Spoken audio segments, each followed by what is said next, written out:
Hello everyone, my name is BishiDove, and today we are playing some more Phoenix Wright Ace Attorney Justice for All.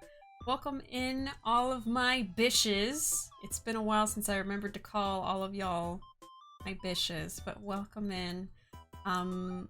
We are getting further and further into this last chapter of Justice for All. We are making our way through it. I don't know how close we are to the end. We'll see. We'll see. I really don't know. But we're having fun with it for sure. Yeah, welcome in everybody. Welcome in Flame, who was first today and is now the epic bish of the day, but also scared the bejeebus out of me because... So before I go live, usually like, you know, just a few minutes before I hit live, I do a test stream where I go live, but not for you guys. I just go live to the Twitch servers and it just tests out my internet, make sure everything's going fine before stream.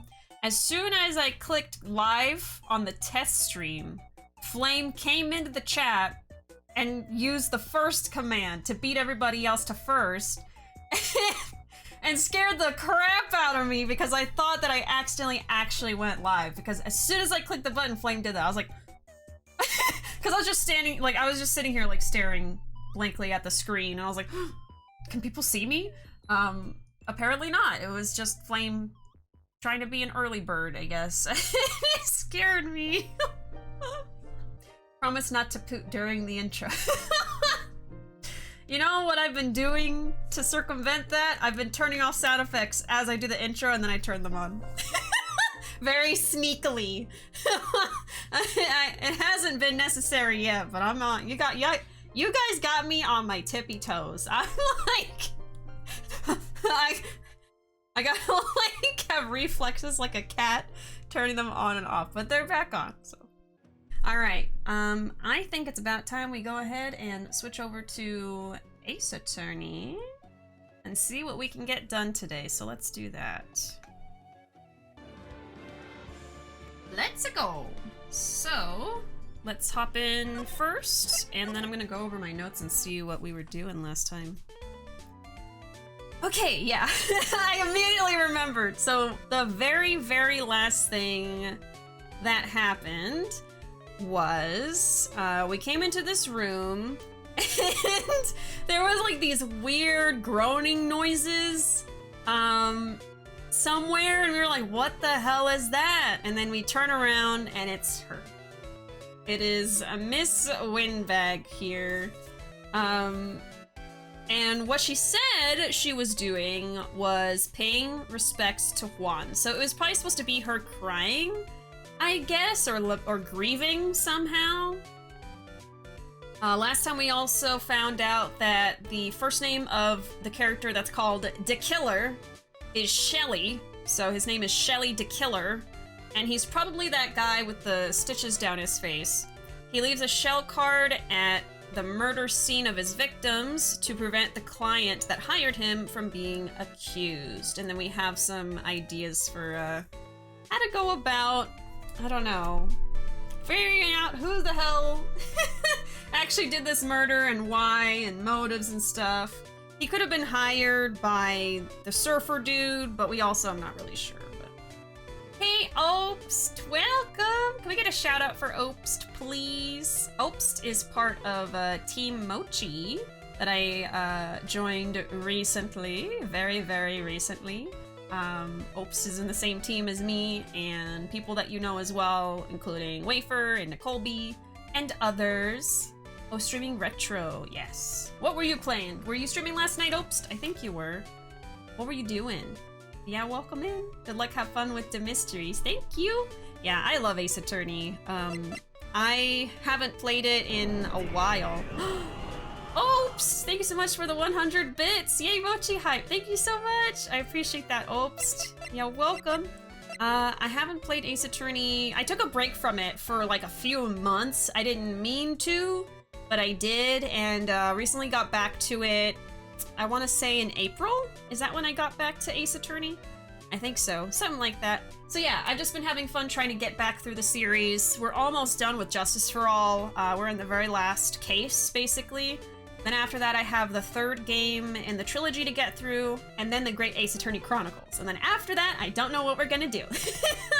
I don't know what we're gonna do for Ace Attorney, because I'm having a lot of fun with it, but we'll see. Maybe they'll release some, like, remasters or something. I don't know. That's my hope, is that they port some stuff, because everything else from Ace Attorney is, like, on 3DS or mobile, and I can't stream that, so...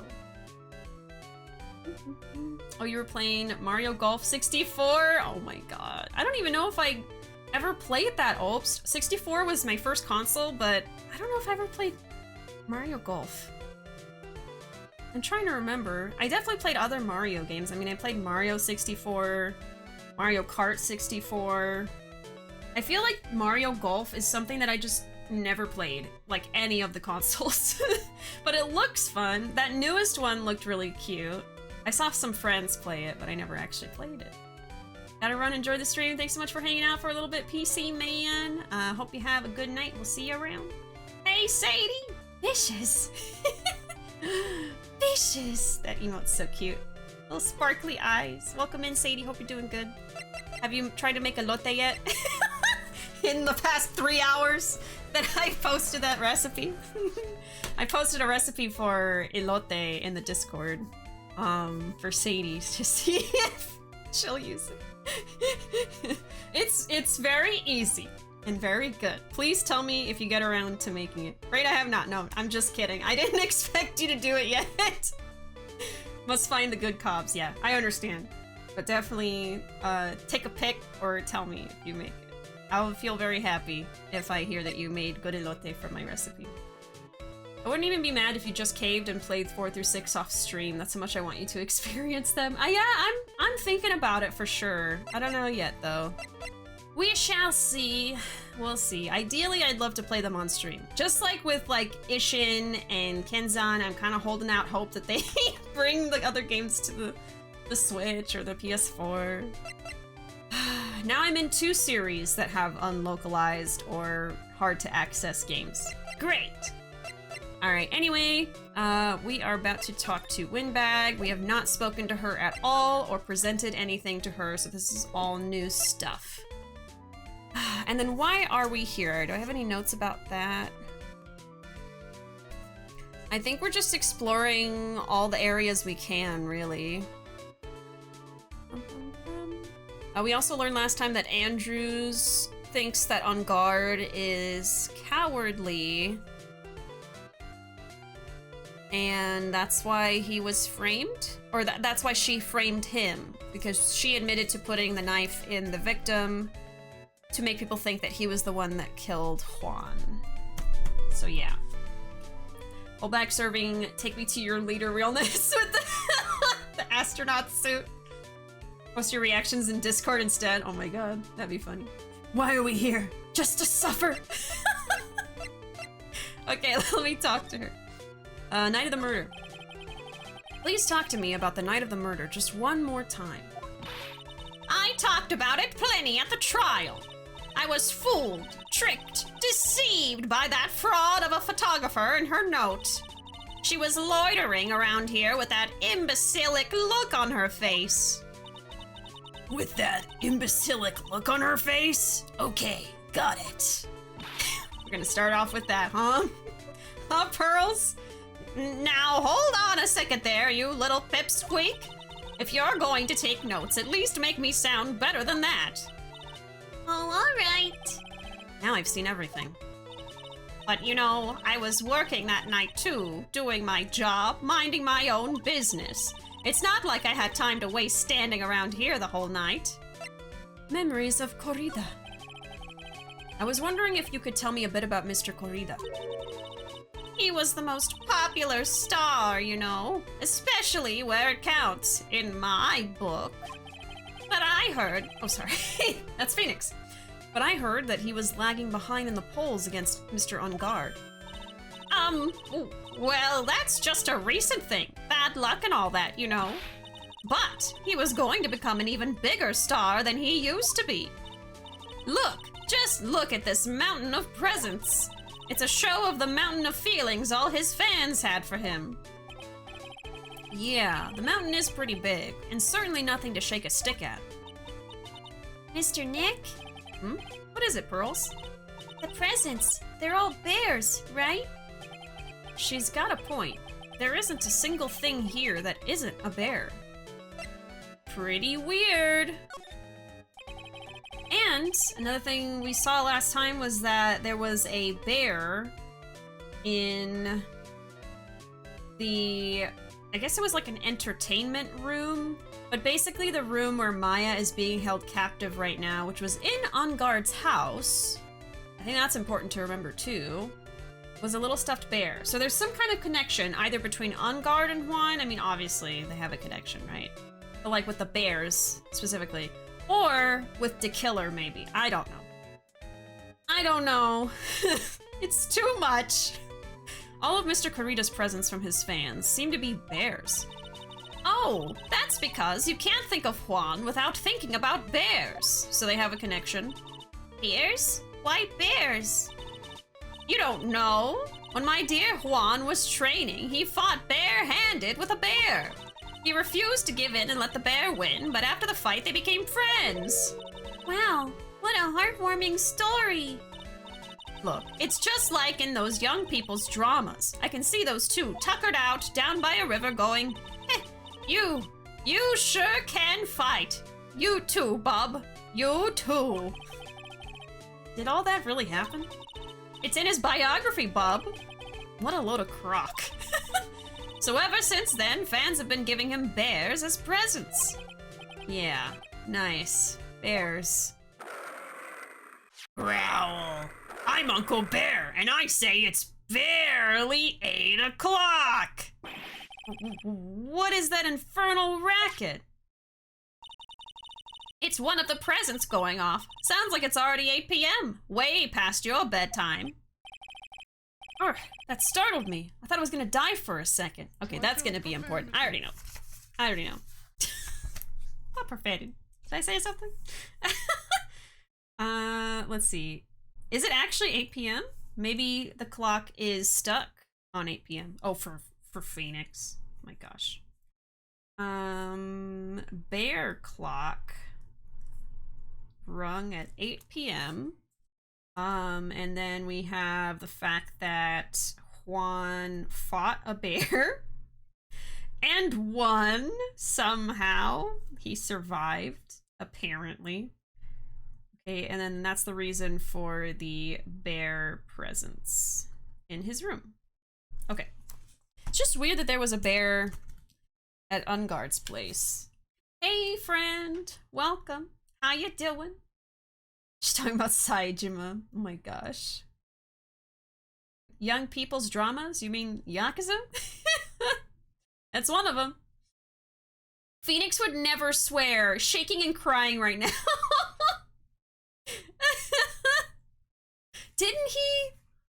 Oh, what word did he say? I think he swore last stream, didn't he? He said damn or something. Or like, damn it. Oh, I don't remember. Do y'all remember what curse he said? It was so funny. Oh, he says damn all the time? There was like a specific moment I thought last time where he cursed and I was like, oh. I don't remember. I thought I was going to die for a second. 8 p.m. That's the time when the award ceremony ended that night, remember? Oh, I think that the clock is stuck. Time sure flies. Hard to believe it's been 2 days since the ceremony. Beep, beep. Transceiver. Uh-oh. Hello? Hello? This is not a phone. Maya! How's Maya? You haven't hurt her, have you? Seems you were not able to fulfill your end of the bargain, Mr. Attorney. Oh, God. I have heard the news. So it would seem my present did you no good. No! Mystic Maya! Mystic Maya! One more day, please. All I ask is for one more day. I'll get a not guilty verdict for sure this time, please. I suppose if I must. I need that acquittal more than anything else after all.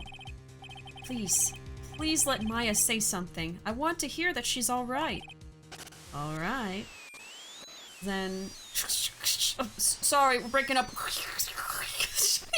This person's just like, I don't know what's going on. What is with the static all of a sudden? Hello? Hello? It seems bad. Connect. Damn it. Oh. He cursed! Damn it. Did the transceiver just suddenly break? Excuse me. Beep. God dang it.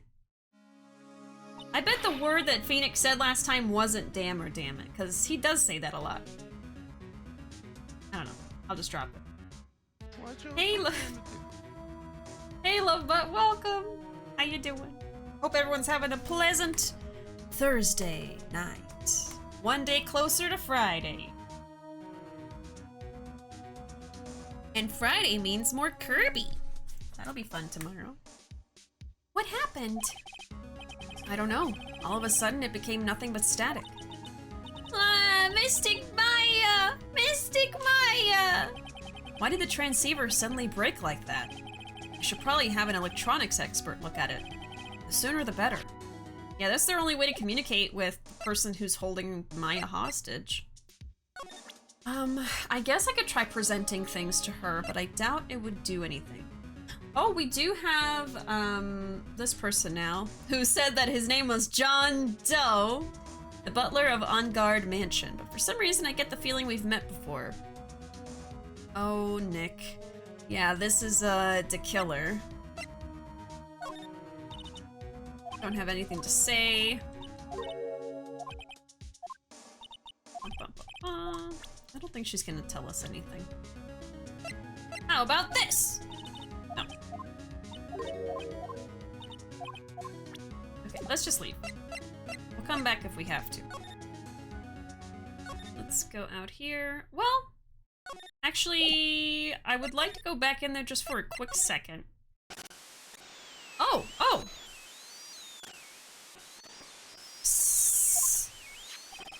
This transceiver. Whenever we're in this room, it starts acting up and hissing static at us. Oh, only here? I wonder if there's someone we can talk to about this. Interesting. What I wanted to do was look around and maybe find this. Wow, there are a lot of bears! Yeah? Where was that clock? Oh my god. We've seen this before. Oh my god. Okay. Is that special? I don't think so. Yeah, we've seen this before. Okay, never mind. I thought maybe I could go look at the alarm clock from earlier. Never mind. Let's see. So we can't go into the other room, so we'll go back to the hall. And back to the lobby. So, let's go back here, nothing. What's so frustrating is Maya is literally through that door on the right. She is right there, but we don't know it in the game yet. At least Phoenix doesn't know. Okay, maybe criminal affairs? Maybe they can help us. March 22, Police Station, Criminal Affairs Department. Wow, everybody looks really busy with something or another. They're probably strengthening the evidence for tomorrow's trial. Hey, hurry up with that, will ya? Pass that victims list around. You've gotta be kidding. There's over 100 people on here. Mr. Nick? Is Mr. Engarde really that big and bad of a criminal? Actually, Pearls, never mind. It sounds like they're working on a different case. Okay, nothing here. Maybe Gumshoe could help us? Brighton Co. Law Offices. Hey, welcome back, pal! It's Gumshoe! I thought I'd make you a little something for dinner. That's nice. Thanks. A rich man's luxurious full-course meal. Out of a can, that is. Sorry you went through all the trouble to cook, but I don't have the time to eat. Oops. Looks like you don't have a can opener, pal. You've gotta be kidding. And here I thought he had already whipped something up. Oh, I know. There's one way I know how to be helpful.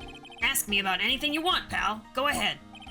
Well, since he's here and offering, I wonder what I should try asking him about. Let's present the transceiver. He cooks. He truly is the perfect specimen. He cooks luxurious meals from a can. It's great. Transceiver? Oh, Mr. Nick, you should ask Mr. Scruffy Detective about that thing. What thing? Oh yeah, this thing just up and broke all of a sudden. It broke, pal? When I was talking to the kidnapper, it just suddenly broke into static. Look, it sounded like this. Oh, it works here. I don't hear any static, pal. Huh? Maybe it fixed itself? That's strange. I'm sure it was making a loud static noise. Maybe. Maybe what? Maybe it was electromagnetic interference, pal. I didn't know he would know a big word like that.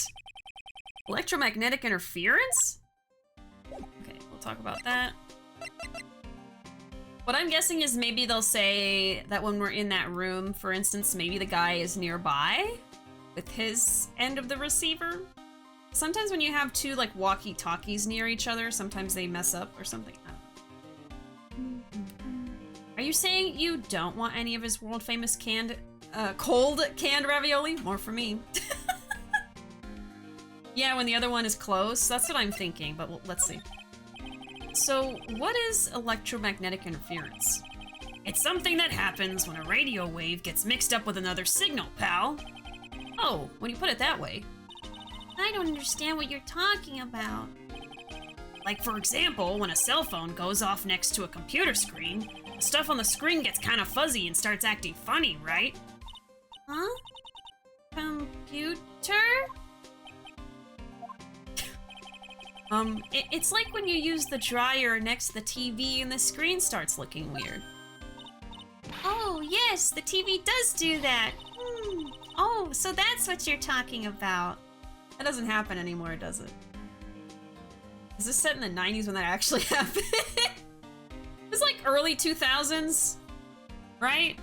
So, yeah. Yeah, what? Reading this now, I think a lot of like younger people playing are like Pearl, where they're like, huh? Except at this part, because they're still like, what? Yeah, it came out in 2004. That is so funny.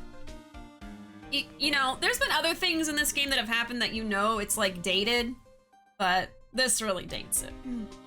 Yeah, it takes place in 2004, but it's supposed to be in like 2016, 17, 18. A little off the mark there. They should have thought ahead and that we wouldn't have that issue with TVs in a few years, but it's fine. That's what you're talking about. She seems amazingly happy at being able to understand this. So the room you were in when that interference to the transceiver happened, there's gotta be something there that's sending out very strong radio waves, pal. Okay, so it could be some kind of technology aside from that. Something like a listening device or something. Oh. Ah. Hey, speaking of that, where were you when it happened? We were in Mr. Corrida's room, the scene of the murder. What? That's it. I'm gonna sneak into the precinct and get a bug sweeper. I'll meet you at the crime scene later, alright, pal? Wait, Gumshoe. Oh yeah, baby, it's investigating time. I'm on fire, pal. My fingers are itching to go. Yeah! We should be going too, Mr. Nick. All right, let's go. Oh my god. Okay, let's go back.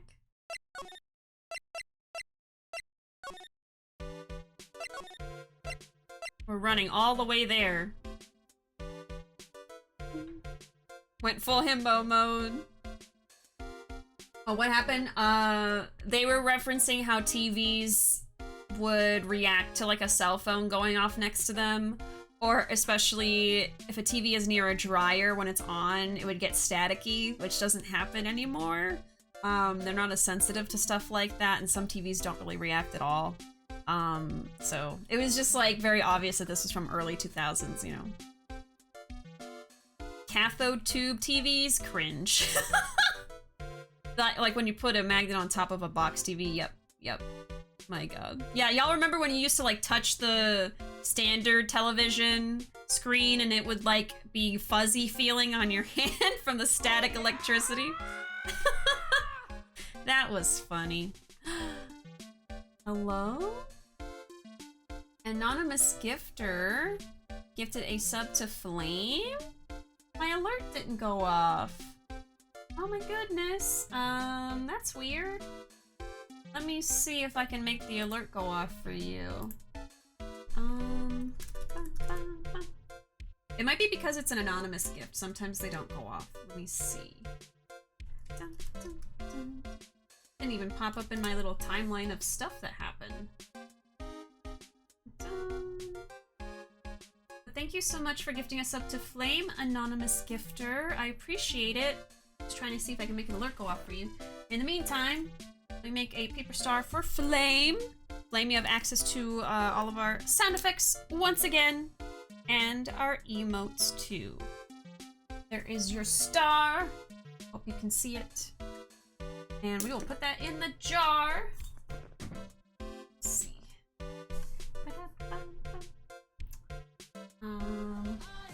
Oh, something's happening. There we go. Oh, I didn't even do anything. It was just late. It does that sometimes. Okay, thank you so much. There is your star in the jar. Flame, so close. So close, oh my goodness. Chat is too quiet without Flame sound effects. Precisely. Had to try, yeah, still got quite a long time to go. Yeah, thank you so much, Anon, for doing that for Flame. Alright, let me get that tab closed. I didn't have to do anything, it just was a little bit slow. Taking its time. Okay, we gotta go back into Juan's room. March 22, Gatewater Hotel, Karita's hotel room. Hey, you're finally here, pal. Listen, I basically had Phoenix sprint over here, okay? Sorry to keep you waiting. Do you have the, bug sweeper? Well, you see, I got busted trying to sneak in, pal. Then, suddenly, I'm staring at the precinct doors. From the outside, I mean. So, yeah, I couldn't get one of the police bug sweepers. What do you mean you couldn't get one? We need that item. Hey, calm down, pal. I didn't say I didn't get one, just not the police's. Wow, so this is a bug sweeper. It looks a little broken. Hey, this was made when I was in elementary school, pal. Oh gosh. Oh? By who? Me, of course. Seeing this sure brings back memories. A childhood toy? Hey, don't look down on it, pal. Sure, it looks a little beat up, but I put my heart and soul into building this puppy here. Your heart and soul? She thinks he's being literal. There's a soul in this? It'll work. Trust me, pal. It'll do the job. But you can't set the sensitivity, so it's gonna beep at anything that gives off electromagnetic waves. But isn't it better that way? Well, anyway, since I brought it all this way, might as well give it a whirl, right, pal? I'm getting that sinking feeling again. Okay, now I'll tell you how to use this baby. There's a listening device or some other sort of bug hidden in this room, pal. So we're going to find it, right? Right. Now, first, let's turn the sweeper on. Next, move the sweeper around to give the room a real thorough looky-see, pal. The sweeper will let you know how strong of a signal it's picking up, so keep an eye on it, okay?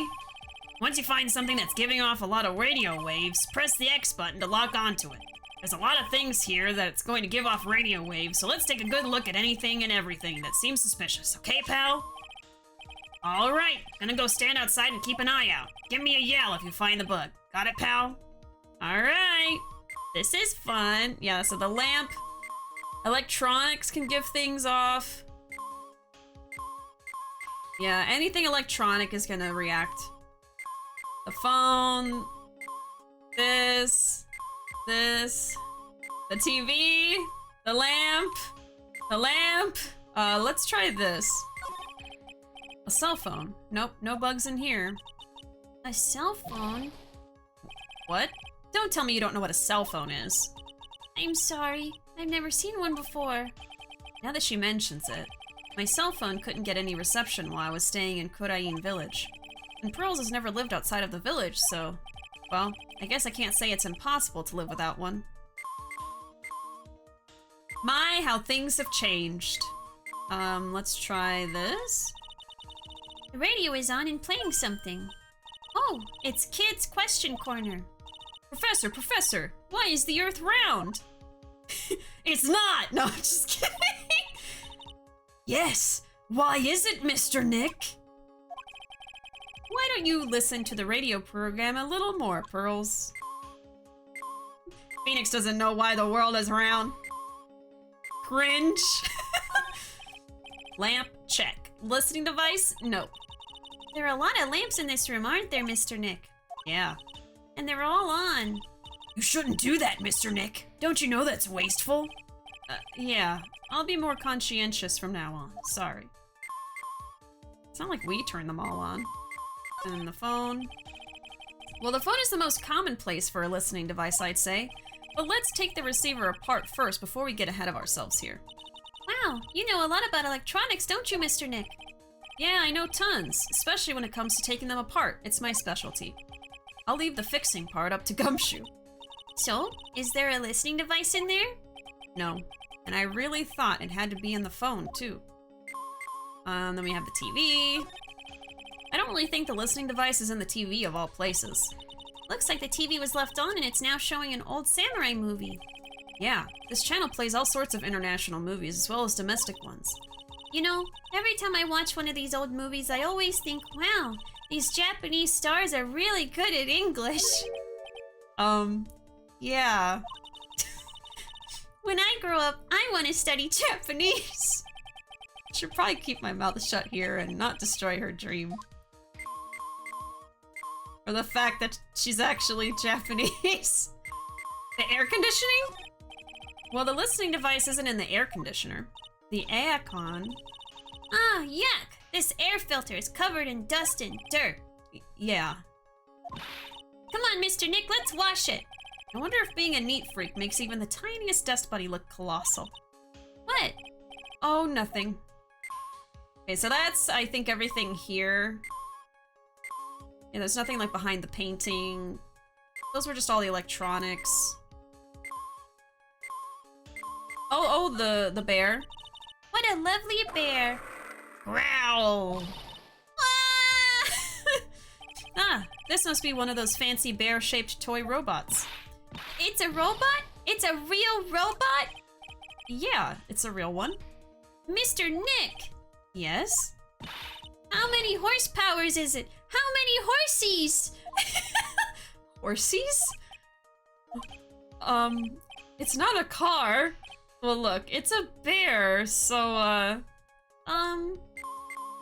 he doesn't even know what to say. He's just like... Okay, so it's probably over here, amongst all of these frickin' bears. It's... Oh, well, the alarm clock, it might just be electronics. I want to go for things that I know probably aren't the bug, just because I want to see all of the dialogue, so we're gonna do that. Apologies for the beeping sound. That's a surprisingly cute beep. It's not the most annoying beep I've heard, thankfully.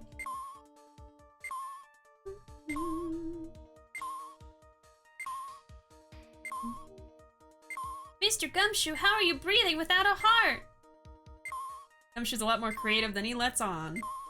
I mean, it's working! First the blue badger and now a homemade sweeper. Just got a notice on my phone. Did you guys know that BishiDove is live? Oh my god, I didn't know that. Thank you for telling me. I never would have known. Hey, Zoe, welcome. Welcome in, Skeleton. Howdy. Nick is a flat earther. No! Mom and I arrive, I hear Pearls with a demon voice. Greatest stream. 10 out of 10. Yeah, welcome in, y'all. We are looking for a listening device in this room. Oh, the water in this hot water pot has run out. I'll go get more water for it. Okay, sounds good. Looks like she's forgotten all about looking for the listening device. She's just too responsible. What's this? It sort of looks like a hot water pot, but... Oh, well, it's kind of like a hot water pot, I guess, but instead of hot water, coffee comes out. Really? This pot can do that? She doesn't even know what a coffee maker is. Is there a pot that orange juice comes out of? Sometimes. I don't think there's anything like that, Pearl. Sorry. Well, there's like vending machines and like soft drink dispensers. It's in the bear! Oh, it's the coffee pot. If anybody in Ace Attorney would be a flat earther, it would be Larry. I think I agree with you. He would just have the most outlandish theories and thoughts, I feel. This is, a refrigerator, right? I really don't think the listening device is in something like this. Because it's filled with nothing but healthy vegetable juices, right? Yeah, sure. What does that have to do with listening devices? There's a big bear. Oh. The head of the bear. Oh. I'm just looking at all the stuff here before we go for what I think it is. Let's try that. And here we have a dryer. Nothing unusual here, I think. A dryer? Oh, if you use it next to a TV, it'll make the screen look all weird, right? Yeah. And when that happens, it's called electromagnetic interference, right? Hey, good memory, Pearls. I will never forget it for the rest of my life. There doesn't seem to be anything giving off radio waves there, Mr. Nick. Keep a careful eye on the bug sweeper and let's try again. The sweeper isn't exactly the best. Make do with what you have, right? Oh, okay. Oh, I see. It wasn't the strong signal I should be looking for. Wow, there's a really delicious loaf of bread in here. Oh. Looks like it's been on keep warm all this time since the murder. That is a rice cooker! What do you mean bread? Well, Mr. Scruffy Detective always says gotta keep the trail and crime scene warm. I think the keep warm in that case is a little bit more metaphorical. Are they trying to tell me this is a bread maker when it's a rice cooker? That is a rice cooker! What do you mean bread? Oh, a delicious loaf of bread?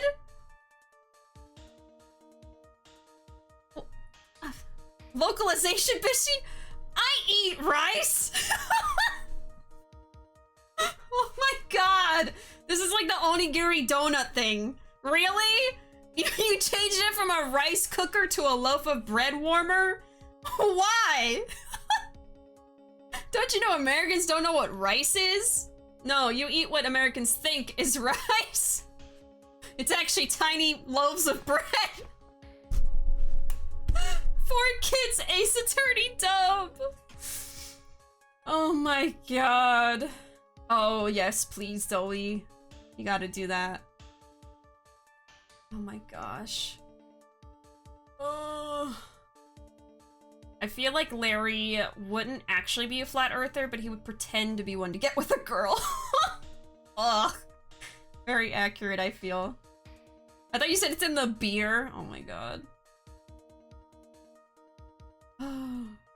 Yeah, Larry would just pretend. Let me just eat this rice making machine. Frickin' bread. Okay, so then this is giving off something. I think it's probably gonna be this, but I want to try other stuff first. We have the laptop. There's no listening device in that notebook computer, huh? What's a notebook computer? Do you know what a notebook is? Yes, it's a small book with paper that you can write on, so? Well, that thing is like a notebook in a way. It's basically a small laptop. Mr. Nick, what's a laptop? It's the TV's remote control, but it doesn't look like the listening device is in here. So I was thinking, I wonder if a TV remote works on other things, like... Could I make you change your expressions like a TV channel? Zap! Hey! But if I could, ooh, the people I would give the old mute button to. Well, I don't think it's going to work on me. Why don't we try it on Maya tomorrow, okay? Okay. On the watch. No? Okay. What's this? It's a small video camera. No listening device in this gizmo.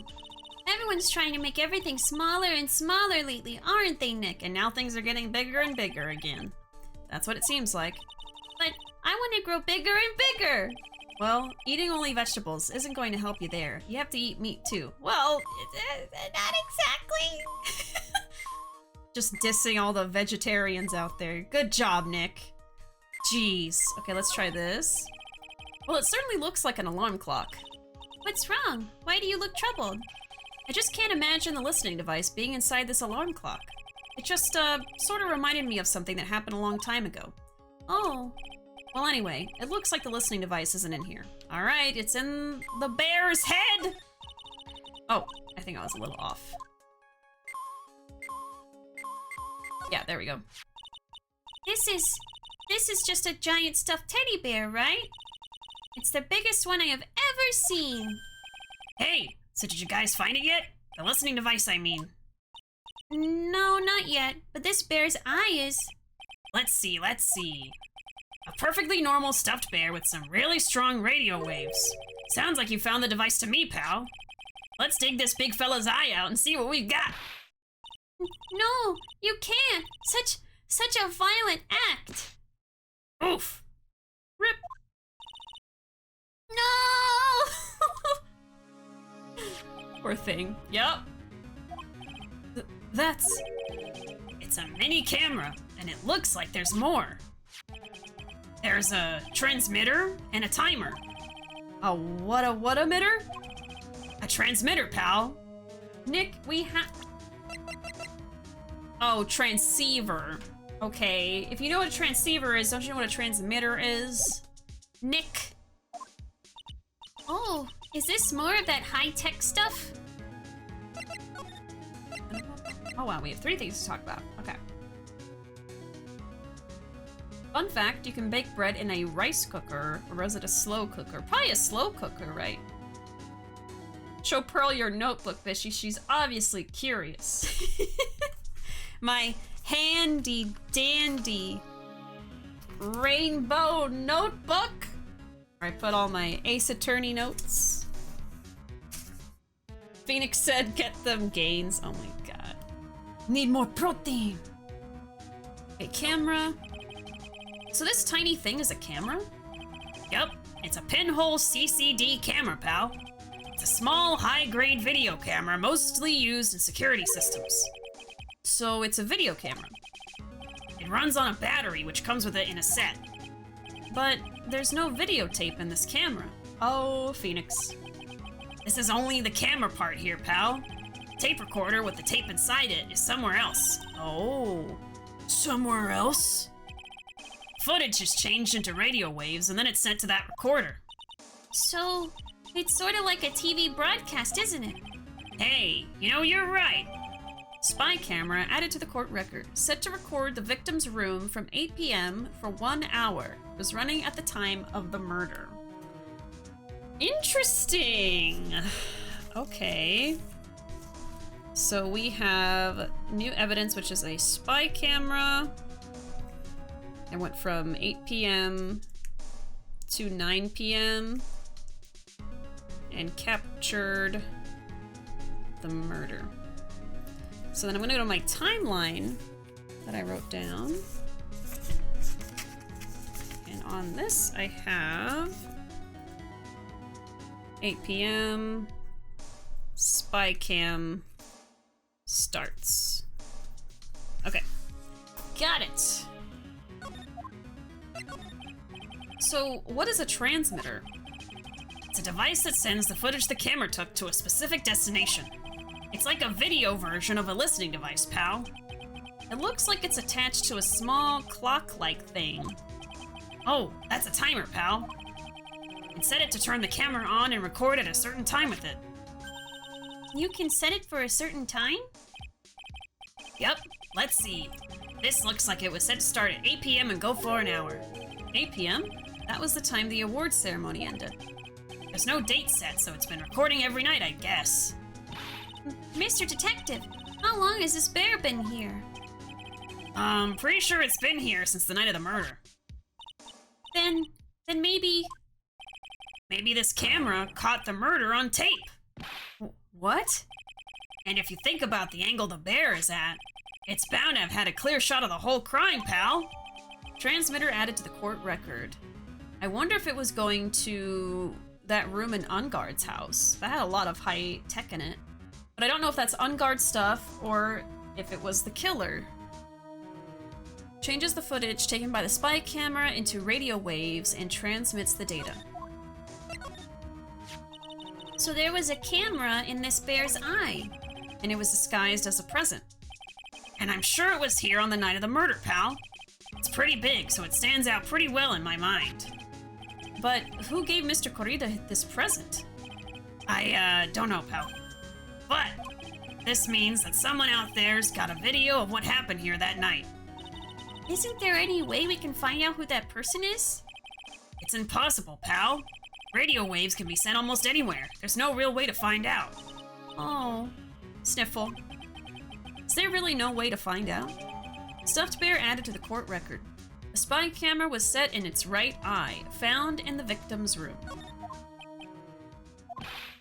I got it. What? Hey, pal. Let me borrow this mini camera for a bit. What are you gonna do? I'm gonna go around to the electronics shops and see if I can find out who bought this. But that's impossible. I mean, it's already 9 p.m. Leave it to me. Even if I have to search all night, I'll find your man, pal. Spy camera and transmitter given to Detective Gumshoe. Oh yeah, baby. It's investigating time. I'm on fire, pal. My fingers are itching to go. Yeah! He just says that every single time he does an investigation. Every time. Like his catchphrase now.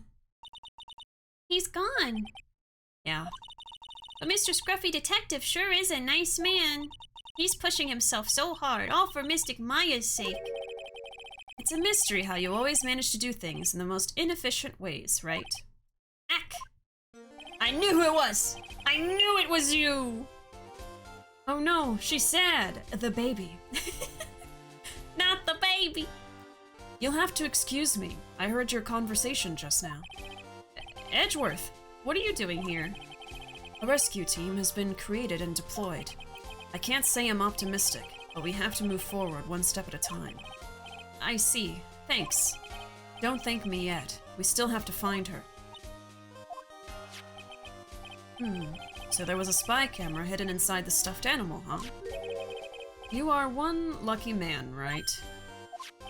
Do you know this stuffed bear, little girl? I have no idea. Of course not. The maker of this bear is a very expensive luxury brand from overseas. It's completely handmade, and only a small number of these are exported here. What? How do you know this, Edgeworth?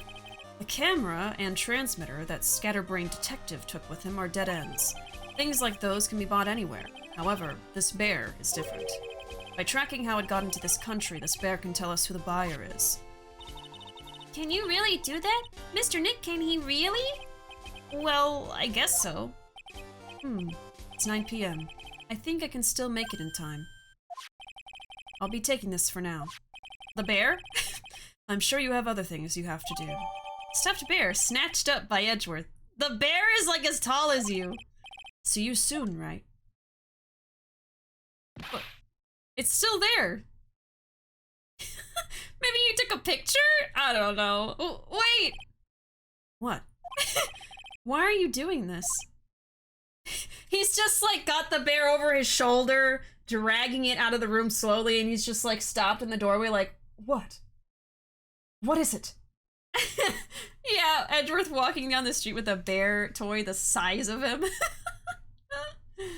Hey, Rainbow, welcome. Hi, Bishi. Hi, chat. Love your shirt. Oh, thanks. Yeah, it's a new shirt. Just got it. I like it, too. Thank you. Edgy's here. I have no interest in explaining myself to someone who cannot comprehend. But besides that, right. Until court reconvenes tomorrow, you should concern yourself with this question. Who was the person that murdered Juan Corrida? the real killer. Do you really still think it was Adrian Andrews? To be honest, I don't know anymore. You still have a little time left. Find the truth, right? Everything begins with the truth. Juan Corrida's real killer. Miss Andrews' past. The kidnapper whose sole condition is an acquittal for Mr. Engarde. And this card, Shelley the Killer.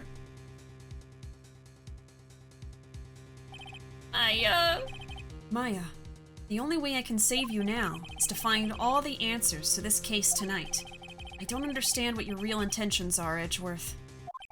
But as you said, all I can do for now is find the truth. To be continued. Right now! Sometimes you just walk down the street with a bear. You need an excuse to take the bear, that's what I think.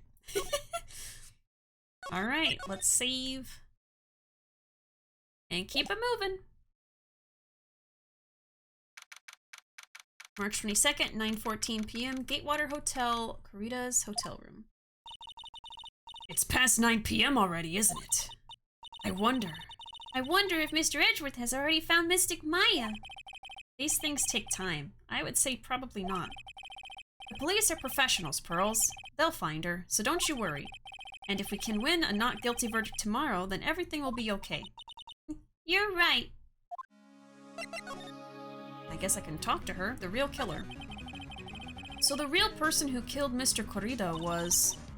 that assassin! Mr. Shelley the Killer, right? And the card Miss Andrews found at the crime scene seems to be proof of that. But if that's the case, then a new question comes to mind. Who is the one that hired the killer to begin with? Who is his client? You mean, who asked for the murder? That person didn't want to dirty their own hands in blood, but whoever this client is, they're still a killer. Who could have hired the assassin? Do you think it was Miss Andrews? I wonder. But if she was the client, then why go through the effort to stab the knife into the corpse herself? Like a double red herring? But if Miss Andrews wasn't the client, then no, it can't be. Matt Engarde himself? Maybe it was Juan. I don't know. Was it Matt? If Mr. Engarde really did hire the assassin, then he is not innocent at all. Far from it, he would be guilty of the crime. But it can't be Mr. Engarde, right? I mean, when we first talked with him...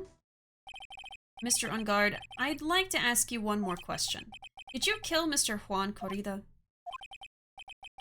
Alright, just so we're clear, dude, I didn't kill anyone, and that includes Juan Corrida, okay? I didn't see any Cyclops at that time. But he was probably thinking in terms of physically killing him himself, right? So, actually, that reminds me. Did you remember something, Mr. Nick?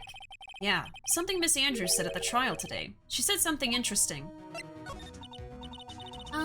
So what's this interesting thing? Oh, that's right. You didn't hear it, did you, Pearls?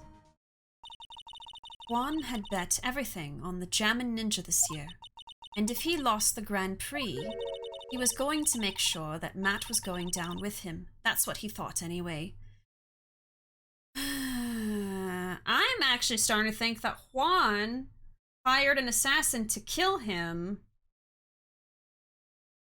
in order to frame Matt? Maybe? Looked like somehow Juan had in his hands a secret so powerful that it would destroy Matt's acting career had it been revealed. But then he also knew something about him before that, so I don't know. I'm grasping at straws. Mr. Engarde's secret? What is this secret? I don't know yet. But for now, let's think about it this way. Mr. Corrida was going to reveal this secret. That means Mr. Engarde had plenty of motive to have Mr. Corrida silenced. Which means we have to meet with Mr. Engarde. There's no way around it now. Okay, I'm just gonna do a little summary of that. So Engarde has motive to silence Swan because Swan knew a secret about Engarde. Okay. Our goal is to not find him guilty though, but this would be interesting because if he hired someone to kill but didn't kill him with his bare hands, do we still get him innocent? I don't know. But it would be pretty weird that we have to defend someone who's technically still responsible for, like, a murder. Get out your notebooks, chat. Yeah, that's what I'm doing. Okay, so options for who hired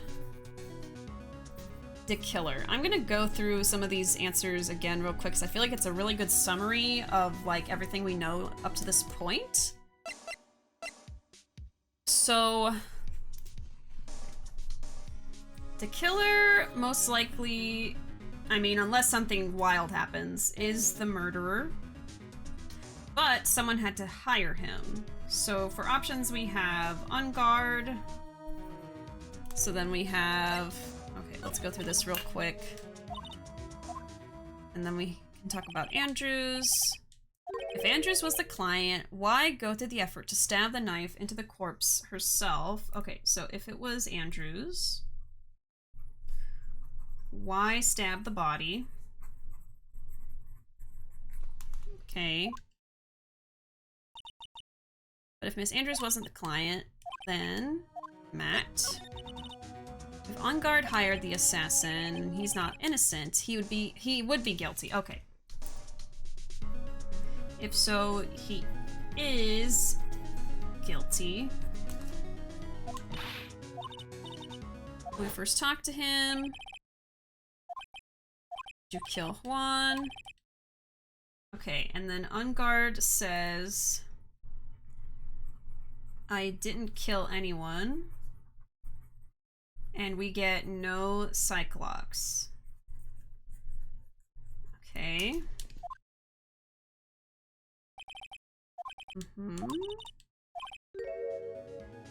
And then Andrew says something interesting. Andrew says that Juan had bet everything on the Jammin' Ninja this year. Okay. This will be important later, I know it.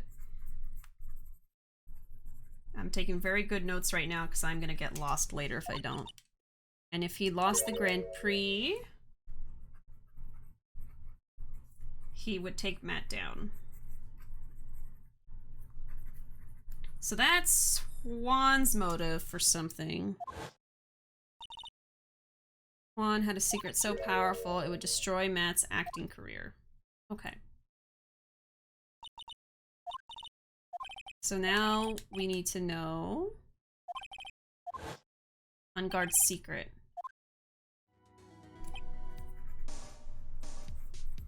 Jesus. So complicated. Okay. Look at this. Look at this! My god. Got my notebook ready, drawing doodles because I'm distracted. Sometimes it helps you focus. Alright, now let's go meet with Engarde. Oh. March 22, Gatewater Hotel hallway. Wow, it's really getting late, isn't it, Mr. Nick? Yeah, it's past 9 p.m. already. But we still have some things to prepare for tomorrow's trial. There's still the matter of the secret Mr. Kurita held about Mr. Engarde. And Miss Andrews' real intentions. These are two things I must know tonight. Okay. So we need to know the secret and Andrews' true intentions. Okay, those are two very important things to know. But aren't visiting hours over at the detention center? I'm sure we'll think of something, Pearls. Don't you worry. Okay. Viola Hall. Oh, there's Old Bag. Hey, wait! What is it, whippersnapper? All I know is nothing that has anything to do with you is ever good. Like just now, I was handed this strange device for who knows what reason. And I was told to use it to search the whole hotel. That's the bug sweeper, isn't it? The one Gumshoe made. I don't know, and frankly, I don't care. But the request came from Edgy Poo, so... Edgeworth? And he said... If you feel angry, direct your anger at that unsophisticated lawyer. So I'm going to feel free to direct all my anger towards you. Ugh, gee, thanks a bundle, Edgeworth. What a pal you are. Bug sweeper. This is absolutely top secret, so you had better keep it to yourselves. I heard they found a spy camera hidden in one of the presents. Very interesting. I'm sure it was, you know. It was to catch poor Juan in the middle of a scandalous meeting. Scandalous? What's that? It means, well, you know, that gossip that's been going around about my dear Juan. Oh, you mean that thing about Miss Andrews. But I'm sure she must have had some reason for getting close to Mr. Kurita. I'll let you in on another secret, youngin'. I know who planted that spy camera. It was that obnoxious, puffy-haired photographer girl. The nerve of some people. Spying on people by herself as if I wouldn't want to see it for myself, too? Wow, the alien actually admitted her true intentions for a change. I don't know what you're thinking exactly, but I can bet it's nothing good. But I didn't say anything. She's a creep. Oh, that Edgy Poo. Juan and Adrian. So you want to know about Juan and that manager, right?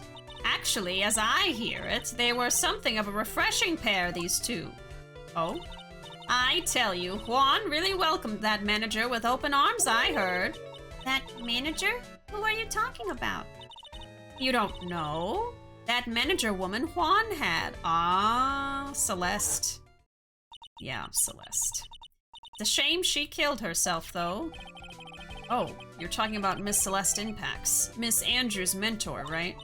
Yes, that's the one. That Celeste girl. She was supposed to get married, you know. Married? You mean to Mr. Kurita? What? Oh boy. Okay, Celeste was to be married. I'll wait to see if they mean Juan or not.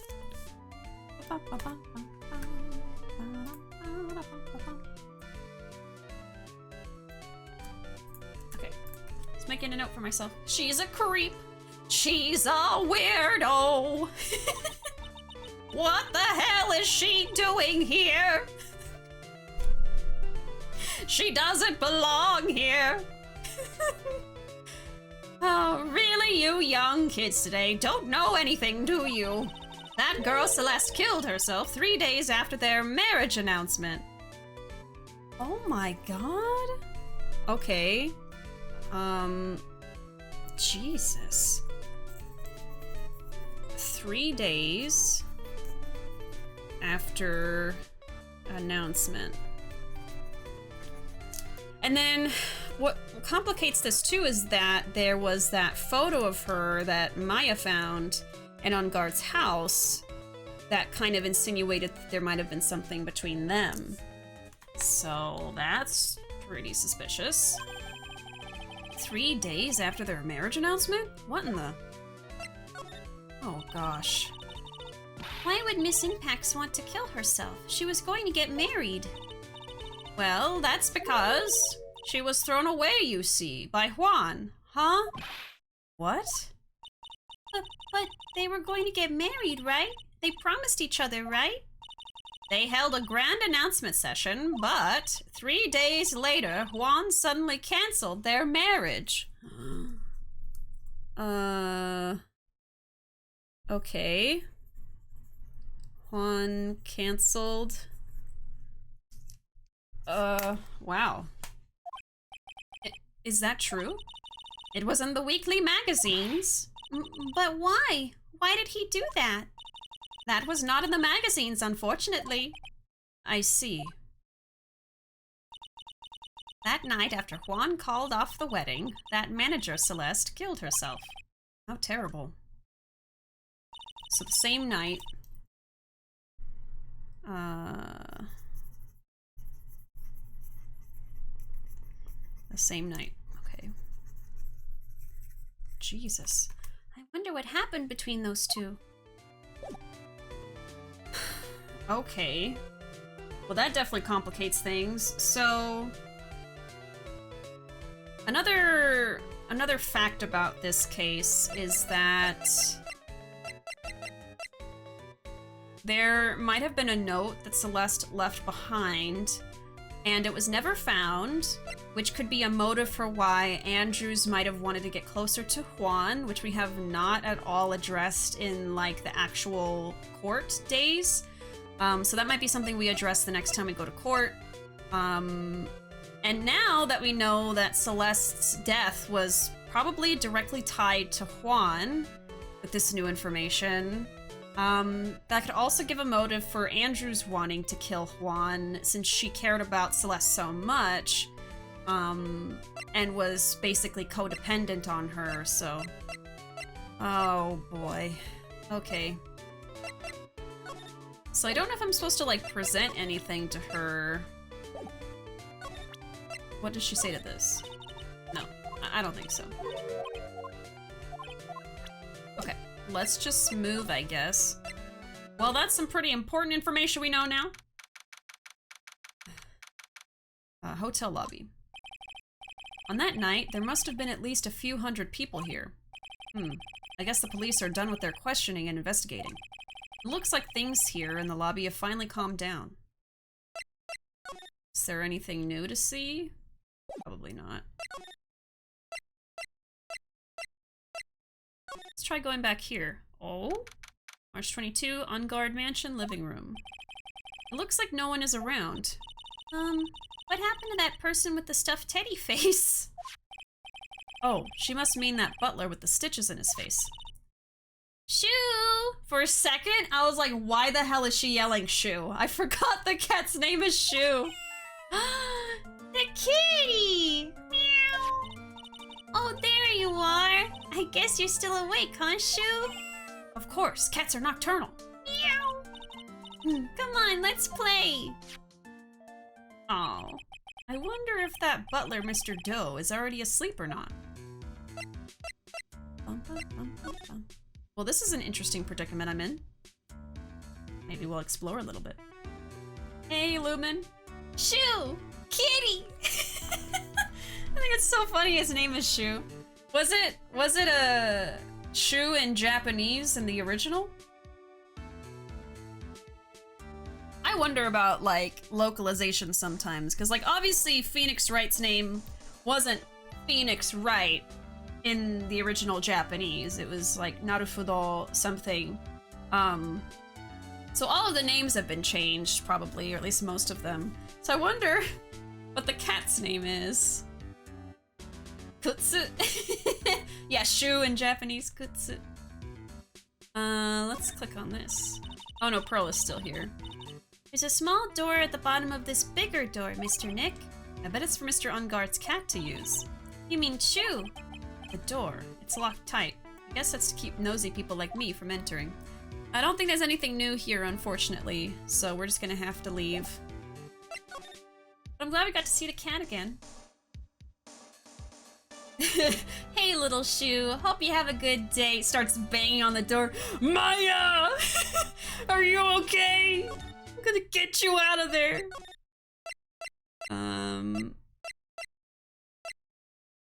Oh, where do we want to go? Maybe here? Something new.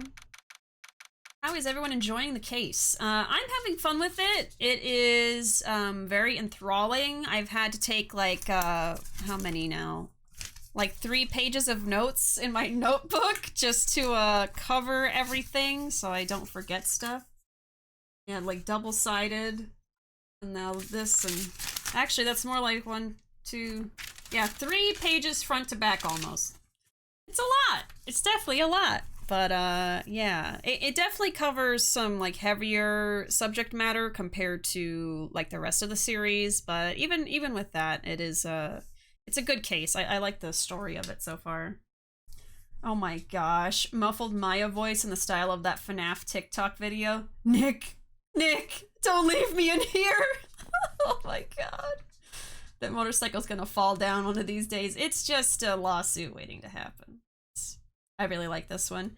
Yeah, I've heard that this is the best one in this game. I feel like probably most of the games that's the case, right? Because the last one is the longest one, so it probably has the most intensive and interesting story, but yeah, I've been looking forward to this one.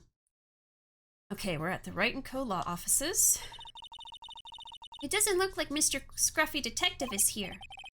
Well, he's out there with that camera asking around at all the electronic stores. Then I'll make some salad for him for dinner. Looks like Pearls really appreciates what Gumshoe's doing for us. Mr. Nick? Yes? Where's the lettuce? I don't think I've ever bought lettuce before. How are you alive? What do you eat, Phoenix? What does Phoenix eat, canonically? Just ramen noodles? I guess I have to give up on making a salad then. Guess the lack of lettuce is kind of a problem. Oh my god. Do you buy other vegetables? I hope so. Nothing to talk about.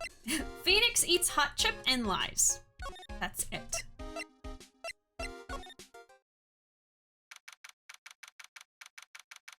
Alright, detention center, visitor's room. Visiting hours ended a few hours ago.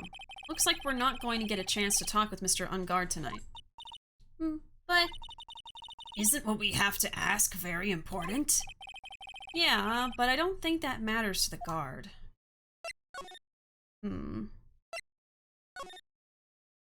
Let's try here. Literally, he lies for a living. He bluffs for a living.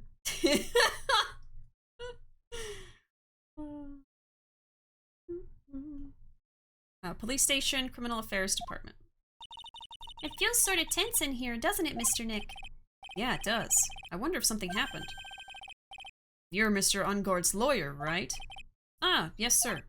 Well, we finally found just the person we've been looking for. A real decisive witness. A decisive witness? You mean for the Engarde case? We're taking the witness's statement right now. Gotta hand it over to Mr. Edgeworth. Or gotta hand it to Mr. Edgeworth. What's Edgeworth up to now? Who is this witness? I think you know this person quite well, Mr. Lawyer. Mr. Nick? Between the kidnapper's demand and now this, I can't see any way to win here. Oh yeah, Mr. Edgeworth wanted me to tell you something. He did? Even though visiting hours are long over at the detention center, he wanted me to grant you special permission, so there you go. Oh. What? I've already called them, so they know. Go on, go talk to your heart's content. Thank you very much. This is such good news, Mr. Nick. Go talk to your heart's content? Sounds like the police are pretty sure they have tomorrow's trial in the bag. Yeah, they sound very confident. Well, okay. Detention center, visitor's room. Matching his name. He eats millet. Oh, Phoenix like a bird? Oh my god. I'm gonna be honest, I saw your message and I've been mulling over it this whole time. I'm like, okay, where is the joke here? What am I missing? That's what you meant, huh? That's why I like Phoenix. He's a bird guy. I do appreciate that this game does have birds every now and then. I am happy about that. I'm sure they must have transferred Miss Andrews here by now. So that means that both Mr. Engarde and Miss Andrews are in the detention center. Now then, whose story do I want to hear? Well, I probably can listen to both, right? So maybe Engarde first, but I'll save anyway, just in case. It's like, it's a dead end! Oh no, my day was wasted! God, that would suck. Dude, it's Mr. Wright! I hope you can get me off the hook tomorrow, dude. Counting on you. I hope so too. Edgeworth just dropped a bombshell on me by saying that Juan Clarita was killed by an assassin, and that the assassin's client is this man, Matt Engarde. What's wrong?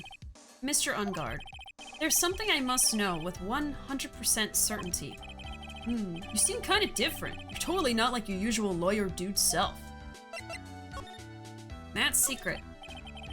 About the press conference.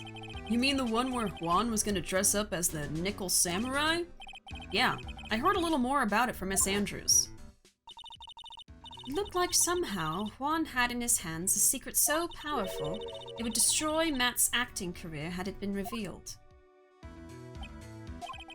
Could you please fill me in on what this secret is, please? How many? That looks like a lot. Oh my god! 5? That's the most so far. I knew this was coming. That is a well-protected secret, my god. Mr. Nick, don't tell me. Cyclops. You said a secret, right? But I don't have any idea what it is. Do you, dude? Well, he's got some skellies in that closet. Spooky, scary skeletons. 5 frickin' Cyclops. Okay, Juan and Adrian. Did you know about Mr. Corrida and Miss Andrews' relationship? Well, it's all over the tabloids, dude. Ah, but I don't know any of the details, if that's what you mean. Look, how many times do I have to tell you, dude? I don't care what Juan did with his life.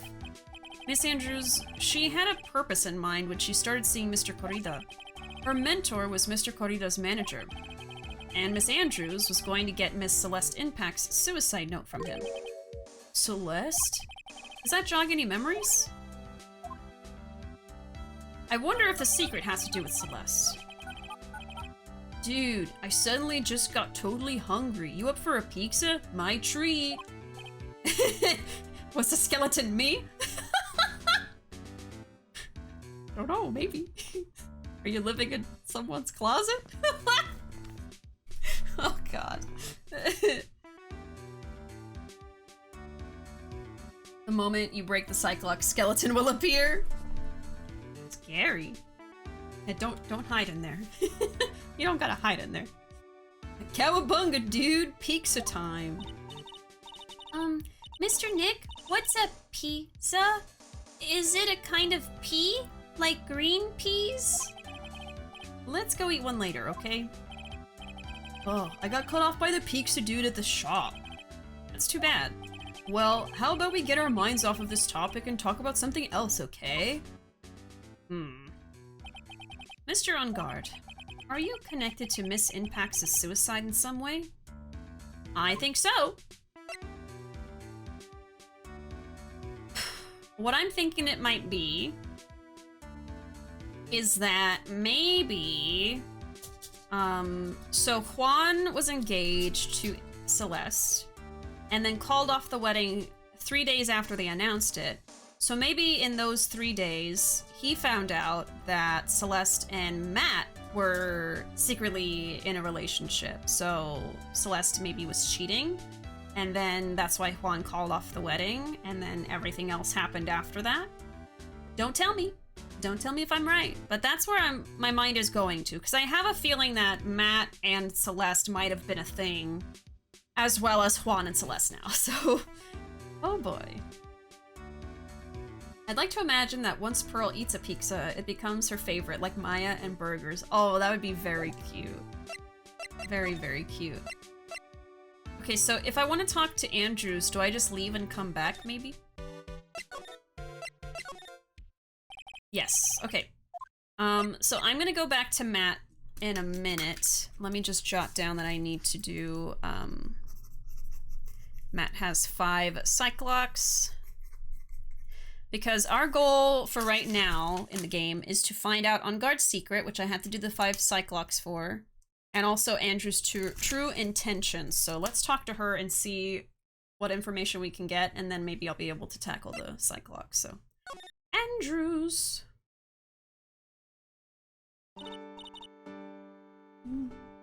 Oh. I heard the pupper jump down from her chair a minute ago, and now she's just lying down next to my chair. Just hanging out. She probably got too hot. Oh, it's you. I'm sorry to be visiting at such a late hour, but there are a few questions I absolutely have to ask you tonight. Me? I thought your client was Matt. I'm sure Miss Andrews knows something. She can't be clueless about this secret Mr. Corrida had on Mr. Engarde. Matt Engarde. I'd like to ask you about Matt Engarde if you don't mind. Mr. Wright, you still don't know, do you? The real him, I mean. You seem to bear a lot of resentment towards Mr. Engarde. If that's the case, then why did you become his manager? And why would you become intimate with his rival? That has nothing to do with this case. Nothing. Yeah, I think it's all about Celeste. About Miss Celeste Impacts. I had finally put her death behind me, and now, thanks to you, it's all come back to the surface. I'm sorry. Yes, I was shocked by her suicide. And it's true that when I heard the rumor that Juan was the one who had hidden her note, I began to draw close to him. Yeah. Okay, so for sure... Andrews... Oh, interesting. I'll read that in a second. Got close to Juan. Which is what I thought anyway, but... To find... Celeste's note. Okay. She's just sitting there. I wanted to get her note back and to burn it. You wanted to burn it? But why? I didn't want it to spread like just another piece of gossip. But I never held any murderous intent towards Juan. I would never do something so stupid. So stupid! Let's see. To burn it. So that could mean that she knows the secret. I don't know if she said earlier that she didn't know the secret, but she could have been lying. Because if she was so close to Celeste, Celeste might have admitted to her that she was, in a relationship with two people at the same time, was cheating. So then maybe she wanted to burn the note so that people wouldn't know that about her. I think that's all coming together. The suicide note, huh? I wonder what it said. Why frame him? Why did you try to frame Mr. Engarde? That's simple. Because he's the killer, that's why. Isn't it the duty of every good citizen to inform the police? Well, not to make fraudulent evidence. But there had to be another way. The police are excellent at doing their job, so they would figure it out, right? Yes, they're so good they couldn't figure out the real truth behind Celeste's death. Ah, Miss Andrews. Well, I know you're not the type of person to do something without a reason, so please, tell me why you did what you did. Revenge. Huh? Did you just say something just now? Oh. How many? Oh, not too much. Just one! Just one. Cyclock, huh? Okay, so... Andrew's motive... Revenge... Okay. Cyclock, huh? Don't you understand yet? You're not my lawyer. To be honest, you're more like my enemy. But... I'm sure I just heard Miss Andrews say... Revenge. If it's just one, I might be able to do it. Let me see. What it could be. Let's try it. We probably need to talk to her before we can tackle the Cyclops with Matt, because that was a lot. Why frame him? Can you please tell me why you framed Mr. Engarde for the murder? I've already told you countless times. It's because I thought Matt was the killer. No, that's not it. I know you have a personal reason to dislike Mr. Engarde.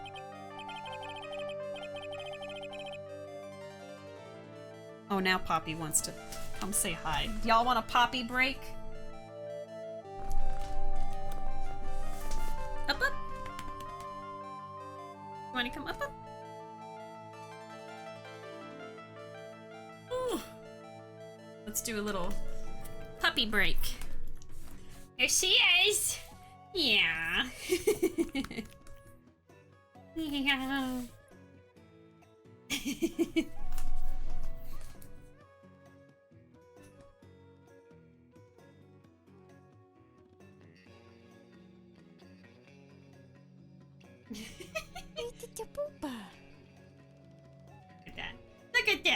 She's like, please. More. More love. More love. Look at her belly. Look at her belly. Yeah. Yeah. Love her little yarn collar. Oh, it's like okay, don't judge me, but this is like a really old handkerchief that we got from the groomer the last time we took her. So it's like just a little piece of cloth. And we're gonna take her again tomorrow, so hopefully we got a new one and I can throw this away. But it's still clean, so... It's been on there for a minute, but... It's so cute, I don't want to take it off! So that's kind of like her collar at home. Meow. Come here. Come here. Come here. Come here. Oh. He doesn't usually do that. Hell, Poppy. Oh, Helly Poppy. That'd be if she just started spinning up into the air. It is a puppy.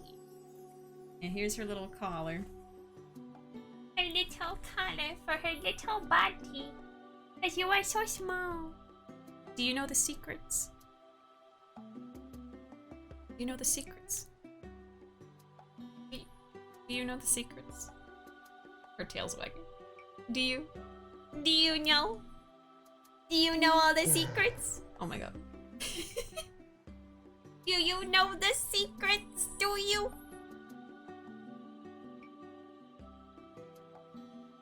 Huh? That tail. She is the keeper of the secrets. The secret is... Is it? Do you know how to break open all the Cyclops? Y'all don't realize she's my living walkthrough. She knows everything. Sniff, sniff. What is it, girl? What do you smell? The truth? She smells the truth. Let's keep going now that she's settled. Alright. Nice poppy break. Let's get back. Miss Andrews, you may think I didn't hear it, but I know you said something earlier. You said revenge. So you're saying I was taking my revenge out on Matt, and that's why? What an absurd idea. I don't have anything I want to take revenge for. Miss Andrews, a woman who lives by being dependent on other people. There's something or someone in her past that would make her take revenge. Oh, that's easy. Yeah. Celeste. There's only one catalyst that could cause such strong feelings and even revenge, and that is Miss Impax's suicide. What are you trying to say? Celeste was Juan's manager. Mm-hmm. On top of that, the one who hid her suicide note was also Juan. What does all this have to do with Matt? You're right. You haven't mentioned him. Yet. But for you to hate Mr. Engarde, it would mean that he must have had some relation to Miss Impax and her suicide. Can you explain to me this relation between Celeste and Matt? Ah.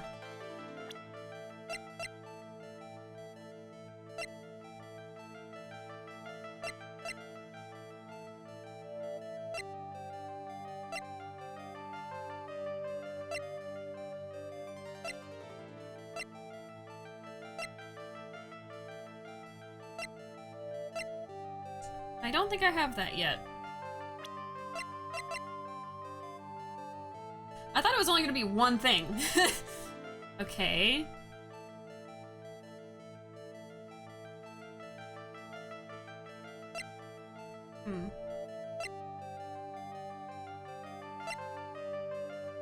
I don't know if I have what I need. I feel like I need that picture that I saw in that room, but the room is locked, so I'm just gonna have to leave. Okay. I could try Matt's, but I think I need to know what Celeste is going to say first, so maybe we need to go somewhere else. I wonder if I can break into that room? Let me see. Something's really different here, though.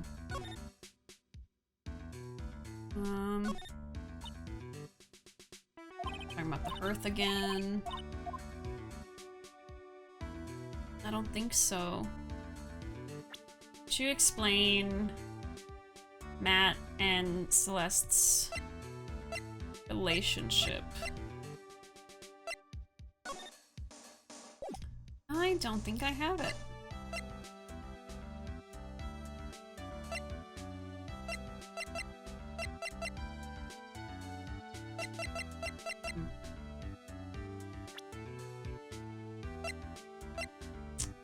Okay. Is there something that I've missed at some point? Maybe I should just talk to Matt and see what happens. Maybe I do have everything and I figure out Andrew's stuff last? There's something new here anyway. Just realized this new nail polish I got matches with Andrew's shirt, a pretty shade of blue. Ooh. I've returned for now. My phone felt like it was going to combust. Welcome back, Alfred. I almost called you Andrews just because I just read that name. They both start with A. I got some new polish recently too. I haven't been painting my nails for like a year, but I randomly got some new polish and decided to make them all shiny. I got like this just like fluorescent one and then this like hollow silver looking one. So yeah. Police Station Criminal Affairs Department. Oh, Mr. Wright, please, you have to help me. Uh-oh. Oh, Mr. Powers. What happened? Why are you here? You see, I got roped into this somehow. What? Now I'm going to testify at tomorrow's trial, so this was the witness. So the decisive witness is Mr. Powers? I was talking with a detective until a little while ago and I was on my way home. When all of a sudden, you there, you're under arrest, and I was brought back here. Arrest? Oh. They said my face and whole self in general looked suspicious or something. Oh no. Well, I guess I can see how they thought you looked suspicious. I'm just a normal guy on an exercise show for kids. Is that a crime? Poor guy.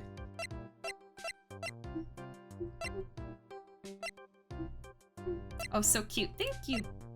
Yeah, I like the new colors that I got.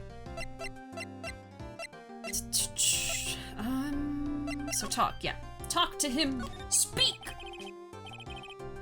So, about this testimony you're giving, what are you going to talk about? I really don't know yet, but it sounds like I saw something pretty important from what they tell me. You saw something important? What was it? Well, the detective told me not to talk about it. You can't tell anyone, and especially not that lawyer, he said. Or what? Who do you think is that lawyer the detective was talking about? I'm gonna take a wild guess and say it's me. Yeah, you got it. Mr. Nick! Mystic Maya and myself are your only two allies in this whole world, but it's alright. Ouch. I don't really have a lot of friends, do I? Just a couple of kids! That's it. This is going to do a lot of damage to Matt, you know, because he's got that refreshing like a spring breeze image going. But what is he really like? Well, let's see. Matt's always been kind of a player with women. Ooh? He would never really turn a pretty face away, if you know what I mean. He'd always say it's just a game to justify himself. Oh. I mean, the fact that he's kind of like a surfer dude, I kind of got that vibe. Okay, so he's like a womanizer. Poor Powers, always getting into trouble. I know, Powers is actually a nice guy, but always gets into sticky situations. What? How horrible! That's unforgivable! Ow, sorry, didn't mean to offend you. Did she punch him too? But you know, he said once that there's only one person in the world who won't swoon over me. One person who wouldn't swoon over him? His manager, you know. Miss Adrian Andrews. Yeah, because she hates his guts. Why is Mr. Powers suddenly looking kind of energetic? You see, I'm actually a sucker for gossip. I mean, celebrities in their world have this dazzling sort of image, right? A dazzling sort of image, but aren't you a part of that dazzle, Mr. Powers? No, I'm more of a hairy, sweaty, smelly, brutish kind of guy, you see. You're sweaty and smelly? I guess he always is sweating, like, right here. But it's okay, really. I get to hear plenty of gossip about a lot of the other stars around me as things happen. Well, that's true. Oh hey, so did you hear about this yet? About Miss Andrews' mentor and her suicide? You mean Miss Impax? We heard something about how her wedding was canceled. Yeah, that's what I'm talking about. I thought about it a little the other day, about that mysterious death. Hey, Mr. Wright, why don't you ask me about that? Go on, go ahead. Mr. Powers is so charged up his skin is practically glowing with electricity. He's been demoted from himbo to jock. Oh, definitely, yes. Definitely not a himbo. A pretty boy surfer dude player, yes. Powers wants to be useful so badly. He's like, please, please let me help.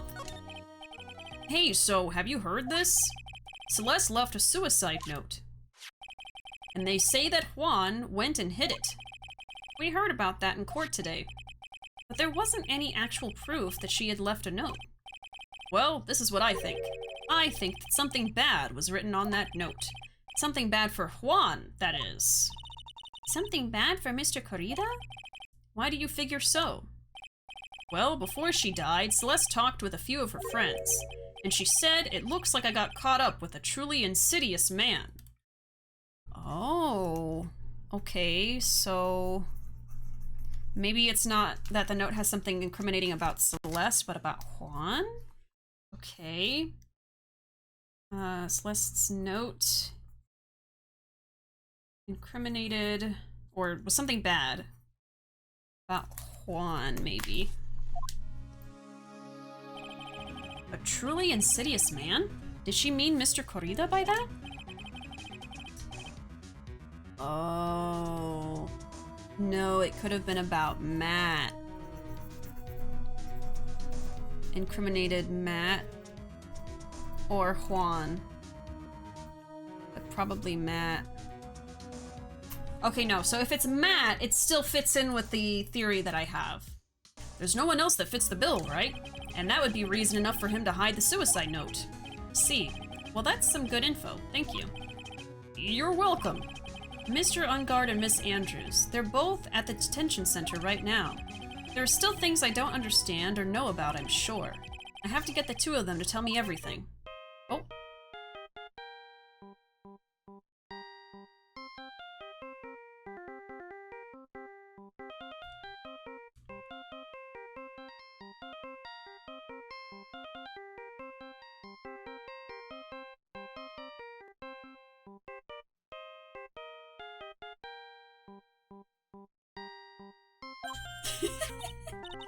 Mr. Nick, your phone!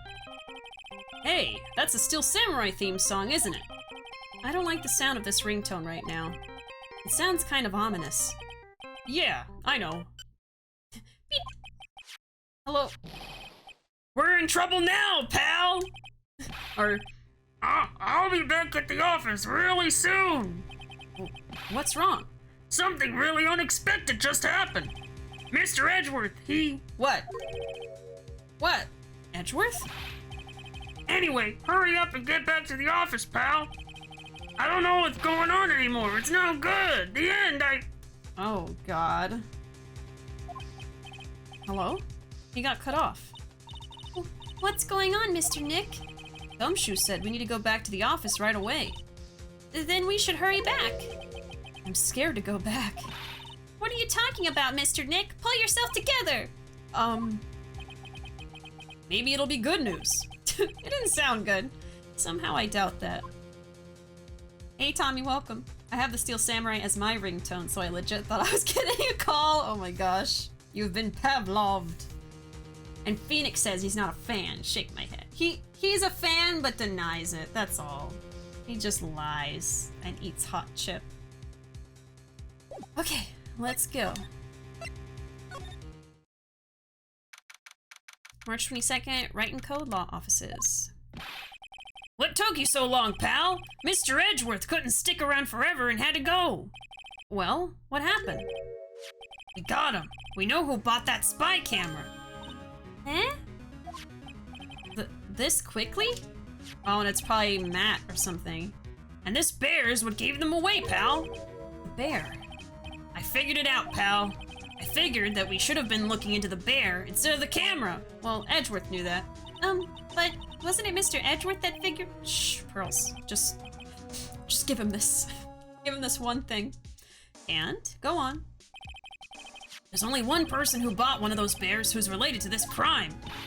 Who is it? Who would be so rude as to spy on another person in their room? Matt Engarde. Huh? Matt Engarde, your client. That's who, pal. Okay. Oh, God. Matt bought the spy bear. Jeez. And here I thought things couldn't get any worse. Oh, boy. A closet Steel Samurai fan. Yep. Nick, my boyfriend's in trouble? I guess not. We're in trouble. Nick is the one in trouble. Stuffed bear. Are you sure you heard right? That the person who bought this bear was... I heard it from the department store clerk, pal. This is the credit card receipt for the purchase. It's for $3,800, pal. That's an exact match to the price of that stuffed bear. A receipt? That's all you have? Nah, it's not just the receipt, pal. The store clerk said so himself. He told me, I'm sure I sold the bear to Mr. Engarde. I mean, the clerk even got Mr. Engarde's autograph out of it, pal. So I'm sure the person that bought the stuffed bear was Mr. Engarde himself. My sight is failing me. This can't be. He's about to faint. Credit card receipt added to the court record. A receipt for $3,800. Proof Engarde bought a stuffed bear identical to one in evidence. I guess a way around it could be maybe he bought the bear for someone else or for a different purpose, and then someone got the bear, put the camera in it, and gave it to Juan. So that, maybe. But right now, all we know for sure is that Matt bought this bear. So what about the spy camera we found? Ah, that was a dead end, pal. I mean, you can get this kind of thing from anywhere. But for now, I guess I can give these back to you for you to file away into evidence. Spy camera, transmitter, and stuffed bear refiled into the court record. Spy camera set to record the victim's room from 8 p.m. for an hour, was running at time of murder. I know you don't want to give up, pal. I didn't think it was possible. The person who put the spy camera in Juan's room was Engarde. Why would Mr. Engarde do something like this? And why would Poppy try to leave in the middle of dialogue? You'll never know. Are you gonna go? She's just staring at me. You gonna... Okay. Sometimes she hesitates for a second. Alright, there she goes. Why would Mr. Engarde do something like this? I bet it was to catch Miss Andrews and Mr. Carita in one of their rendezvous. I bet is not good enough for me. I have to know the absolute truth behind this camera. You gonna see him? Mr. Engarde, I mean? Yes. I'm scared, Mr. Nick. I wonder what we'll find out next. I'm scared myself, but I have to put on a good face for Pearls. Matt Engarde, what in the world have you done?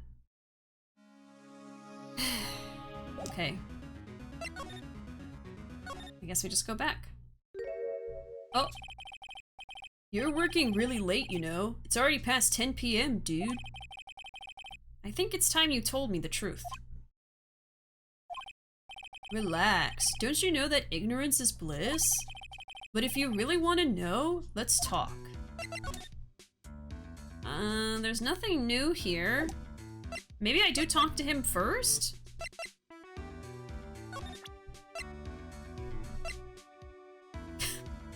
I'm gonna be honest. Just now, as I glanced at this, I thought it was the meme of the Shiba Inu. Like the Doge, or Doge, whatever. I really thought it was the Doge face. Oh my god. Okay, so now we have the stuffed bear, the spy camera, the receipt, and the transmitter. So we do have more evidence. I don't think I have what I need to talk to Celeste, but maybe we'll get that from Matt. So I guess let's try doing that. Okay, let's try the Magatama.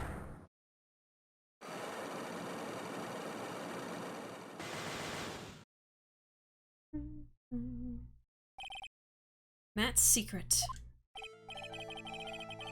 I never really cared how I said Doge or Doge or whatever. I feel like everybody just says it however they want. Y'all know what I mean anyway.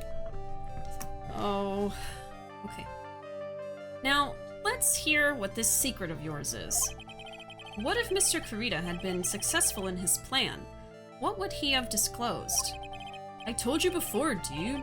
I don't know. I don't know anything about Juan, okay? Look, Mr. Wright, I can keep on saying it until I'm blue in the face, but I totally didn't pay Juan any attention the whole time that night. I mean, come on. I was in the middle of a nap. Don't lie to me. Huh? I know you paid close attention to Mr. Kurita, especially on that night. So that would be the camera, right?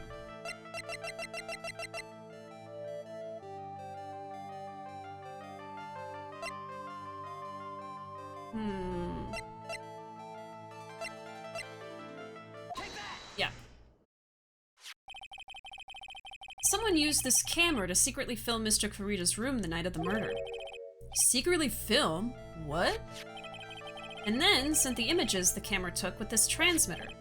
Wow, but dude, where was this camera you're talking about hidden? In the bear!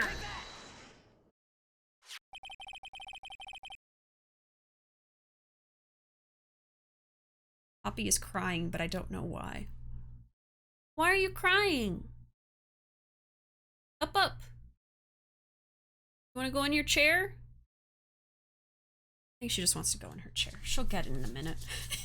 Sometimes she just stands there, looks at it, and cries because she thinks she can't jump up high enough, but she can. I don't know. The spy camera was hidden in this bear's eye. A bear that was supposed to be a present from a fan. Okay, there's one. I guess Juan had a few of those kinds of fans too, huh, dude? Actually, I wouldn't say this bear was a present from a fan. You sure, dude? But who else could it be from? The person who gave this bear to Mr. Kurita was... Sir Engarde. Mr. Engarde, don't you know this bear from somewhere? I don't think I've ever met Mr. Bear before, dude. Mr. Bear. Aw, but he says he knows you. How could you forget such a great friend? What else did the bear tell you? He knows all your secrets! He says that the one who put the camera in his eye was you, Mr. Engarde. If I didn't know how you work in court, I would think I was in some serious trouble. Come on, this is all a joke, right, dude? You're just pulling my leg. Looks like you're not ready to give up your secret yet. Well, do you have any proof you want to show me first? Here's proof that it was you who put the camera inside the bear. We got this. I have here one credit card receipt, Mr. Engarde.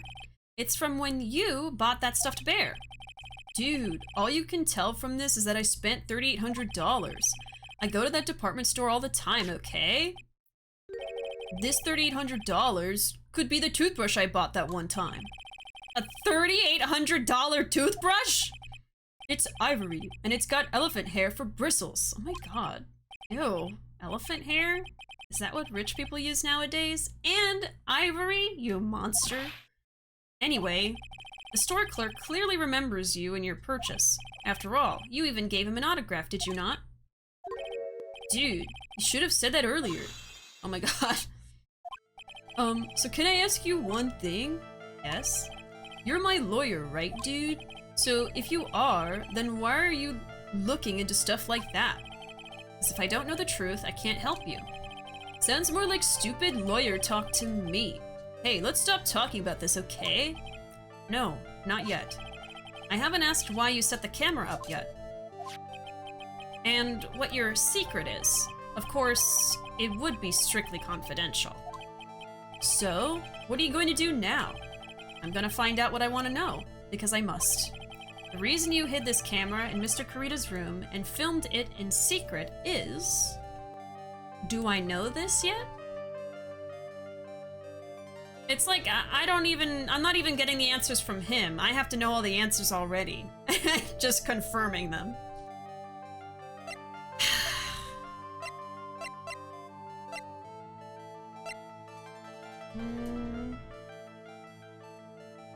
You called him Mr. Bear. You addressed the bear by name. Guilty! At least Poppy gets up herself. My dog will just sit there and scream until we pick him up. Well, what is she doing? She's just standing next to me, so I don't know if she actually needs to go up in the chair or not. Are you trying to go in the chair or you need to go outside? I took her out right before stream. Outside? Do you need to go outside? No? She's not reacting. I think she just wants to go up. Do you want to be in my lap or the chair? Make your choice. Up, up? Up, up? Poppy, up, up?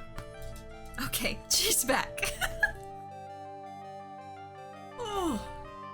You usually only interrupt me once. Oh my god. She wanted to be in my lap again. Poppy, please. I'm trying to play video games. Okay, she's back. Let's see. Yeah, welcome back, Poppy. Welcome back. You can see her little... Which ear is it? Her little earsy. Her little earsy. There. Her little ear. Okay. She just jumps in your lap only to leave 2 minutes later, then come back again. Yep. Yep. That's how she do. That's how she be. Okay. She just loves covering me in fur. Okay. Reason you hid the camera in the room and filmed in secret.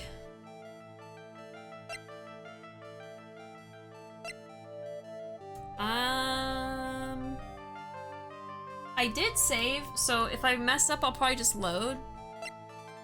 But maybe I can try to claim that he wanted to kill him? Oh. What is this card? Maybe he doesn't know about this card. This is a certain man's calling card. The man's name is Shelly the Killer, and I'm sure you know of him, don't you? Shelly the Killer? That's ridiculous. Why would I know some shady scumbag like him? If you really don't know him, then why are you acting so jumpy all of a sudden? This is it. I'm finally starting to get to the truth. I can't afford to make any more mistakes now. Mr. Matt Engarde, I know why you know Mr. Killer. It's because... You're a star, baby! You're a hero of justice. You're his client. That's the theory right now, right? That Matt is the one who hired him, so... That's a lot of health that gets taken off if you get it wrong. Oh my god. Well, let's say you're his client. Since you're the one who set up that camera, that means you knew. You knew exactly what was going to happen in that room. So, how? How would you know something like that? It's because you're his client. That's why. You hired Shelly the Killer to assassinate Mr. Juan. The real mastermind behind this whole murder is... you, Matt Engarde.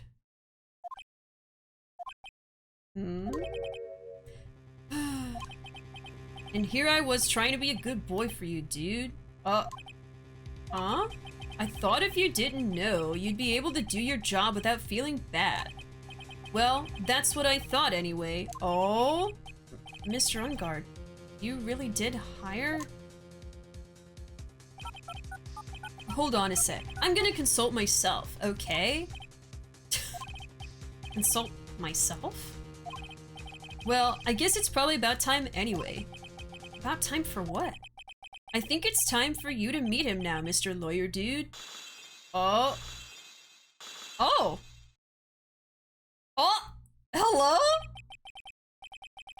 How do you do, Mr. Lawyer? I'm Matt Engarde. Is that a wine glass? How'd you get a wine glass in prison?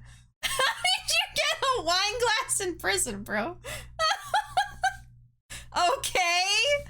Mr. Goddamn Two-Face? Oh my god. Are you kidding me? Now, is this like his true persona, or is this kind of like a, you know, personality thing? It looks like chalky milk. Yeah, it's kind of dark for a wine, isn't it? What the hell is in there? It's like brandy or something. Ugh. Nishiki! I present to you the real Matt Engarde. What is a cyclop? A pile of miserable secrets. Went full Nishiki. Oh, okay, it is supposed to be brandy or whiskey. Alright, that's what I thought. At first I thought wine because of the glass shape. I mean, it's definitely a wine glass. I don't see people drink brandy out of stuff like that. But the color says, like, brandy. I like to imagine it's chalky milk since he's a man-child. I would use a wine glass for chalky milk, as would I. Okay, Matt's secret. The music changed. Look, he even has fangs. Oh my god. Well done, Mr. Wright. I bet it wasn't easy to gather as much info as you have. So you're really Shelly DeKiller's client? You didn't really think I would dirty my own hands in this, did you? What do you mean? And that woman, Adrian, was quite brave herself, trying to stick the crime on me. I didn't think she had it in her. But all I care about is that Juan is dead. Isn't that right, Mr. Lawyer? You're lying! What a terrible... It's way past your bedtime, little girl. Go on and let us grown-ups talk about more adult things. Well, why? Why did you hide the video camera and... A weakling soon believes the words of others, just like that pathetic Adrian. You knew about Miss Andrews' secret? But I'm no weakling. I don't believe anyone, least of all assassins. What? Oh, come now, Mr. Wright. Assassins aren't above blackmail. They turn their clients into cash cows by holding the sinful deed over their heads. And a superstar like me, how much do you think I'm worth? Care to guess? And that's why? Yes, that's where the video comes in. It's got his face and the crime scene recorded on it, preserved for all time. With that, I can keep him at bay and even blackmail him if I want. That's right. That video is my insurance. Isn't that what they call it, Mr. Wright? Why would you do something so wrong? Because I'm a grown-up, and I can. Good enough of an answer for you, little girl? Oh my god. Don't be mean to her! She's new in this world!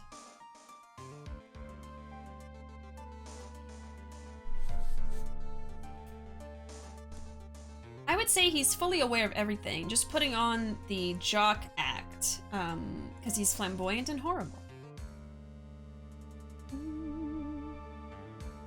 So you know how some of us were fanboying over Engarde? That was a ruse for this moment? What? I'm gonna have to ask some people that aren't here today about that. I'll be like, were you really faking thirsting for him? I bet some people would still thirst for him.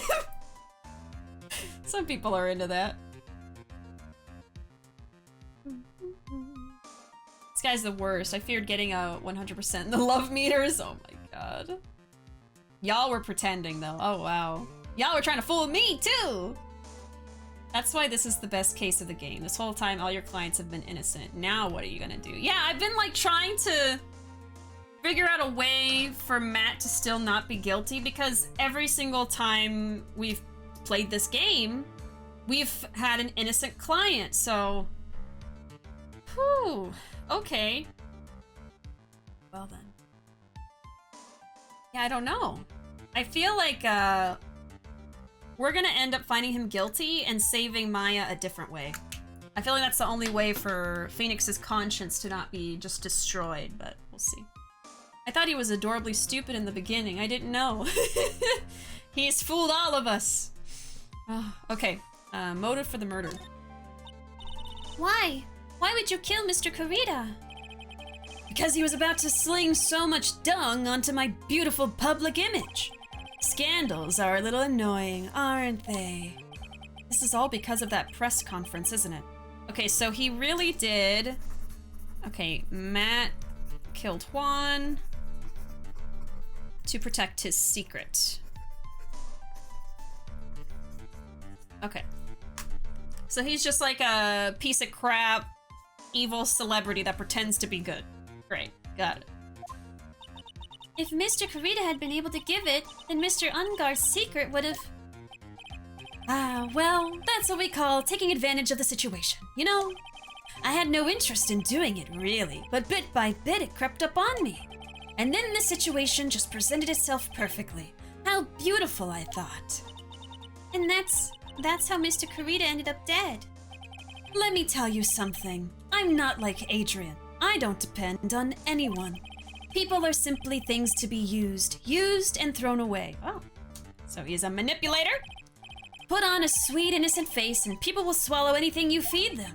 Adrian fell for it, the assassin too. Oh, and how can I forget? Even you fell for it, Mr. Lawyer. Well, Andrews did mention that we had not met the real Engarde, so I think Andrews actually did know. Everyone all working their butts off for me, Matt Engarde. Ah, did that leave you speechless? What a shame. What's wrong, Mr. Lawyer? You've grown awfully quiet. How could I have been so deceived by you all this time? When we first met, I asked if you had killed Juan Kurita, and you answered very clearly that you hadn't killed anyone. Hey now, I never told you any lies. The person who did the killing was that killer guy, right? See? But I did think of that. All I'm guilty of is taking a cat nap in my room. You killed Mr. Kurita. I dare you to say that in court tomorrow. Ah, but too bad. You can't. You're my lawyer after all, aren't you? You could always drop my case and refuse to represent me. How does that sound? Ah, but you can't, can you? That would be the one thing you absolutely can't do. Mystic Maya. You wouldn't want to test a killer. He's a man of his word, or so I hear. You could end up getting a certain friend of yours rubbed out if you lose. You scoundrel! So if I were you, Mr. Wright Esquire, I think I would give it my all tomorrow. Remember, everyone likes a happy win-win resolution. I'll get you for this. That's such a cliche phrase. Juan said something just like that if memory serves. Of course, well, we all know how well things turned out for him, don't we? Good night, Mr. Lawyer. Maya, what am I supposed to do? This is really complicated. And now you've finally found it. Oh? The starting line of this case. Edgeworth. I don't care for the horrid atmosphere here. Let's return to the precinct. So he knew about this? Engarde. Here, some chalky milk because you're epic. Is that Scar from Shu? Oh, I wonder if the cat did scratch him. I feel like animals are pretty good at picking up on people's vibes, you know?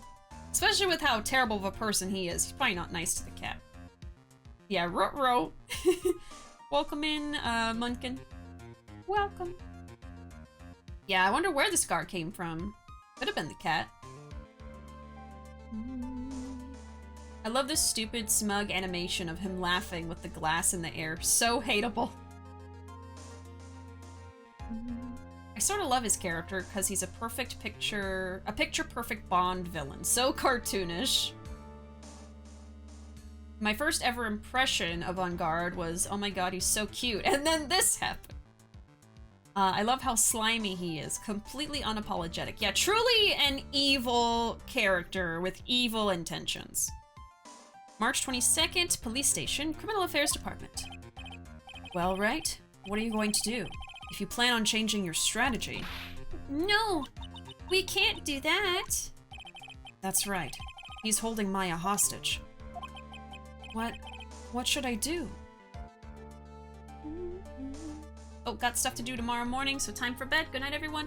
Good night, friend. Thanks so much for hanging out with us tonight, and hope you have sweet dreams, and hope we see you again soon. Bye-bye. Hey, Spy, welcome. I love that emo, by the way. A little dancing gecko. Okay, what should I do? That's not something I can answer for you. Mr. Edgeworth? Right. Only you can decide where to go from here. 1 year ago, at that time, I didn't truly understand what a prosecutor was, and that is why I had to leave the prosecutor's office.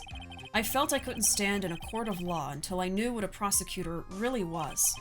Now, right, it's your turn. My turn? What is this thing called a lawyer? What can you do as one?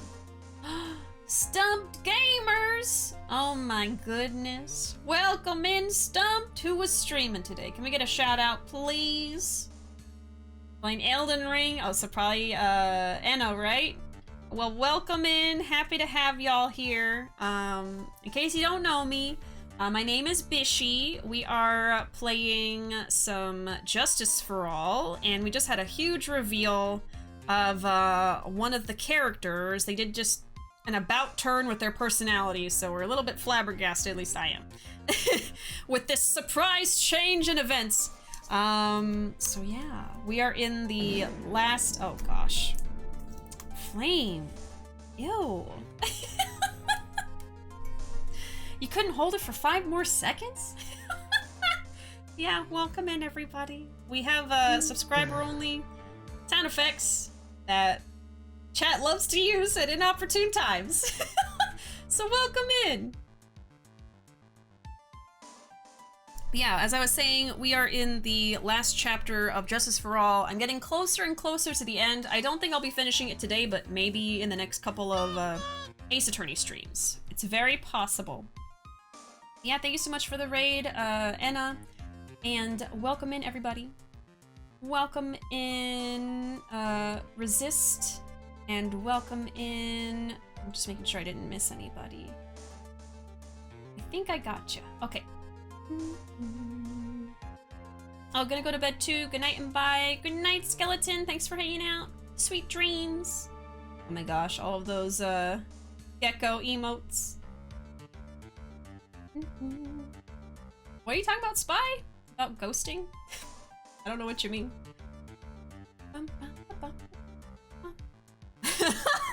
You only get 1 sound effect per minute, alright? I had to nerf y'all somehow. I took off the cooldown for like a week or 2 and it was utter chaos. Utter chaos. Okay. What is this thing called a lawyer? What can you do as one? You must find the answer, and you must find it on your own. Let's see. Let's talk to you. No worries, love butt, you're fine. Hey, Matt. I'm a lawyer, but to fight for someone who is clearly a killer... Matt Engarde. That man is really... Ugh. It doesn't matter who. Every person deserves a proper defense and a fair trial. Isn't that the basis of our judicial system? Proper defense? But what exactly is that? Is it where a lawyer forcibly and blindly gets an acquittal through shouting and trickery? Ironic that you of all people should say such a thing. Isn't that exactly how you have fought for your clients up until now? Well, that may be true, but all our previous clients were innocent. That's because I believed my clients to be innocent from the bottom of my heart.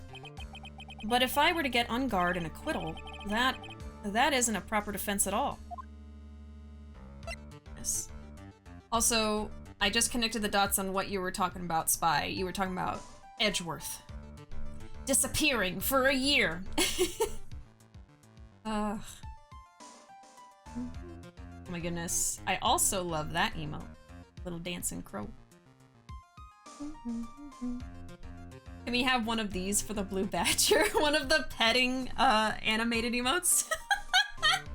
The blue badger. To be honest, all of our animated emotes are filled right now.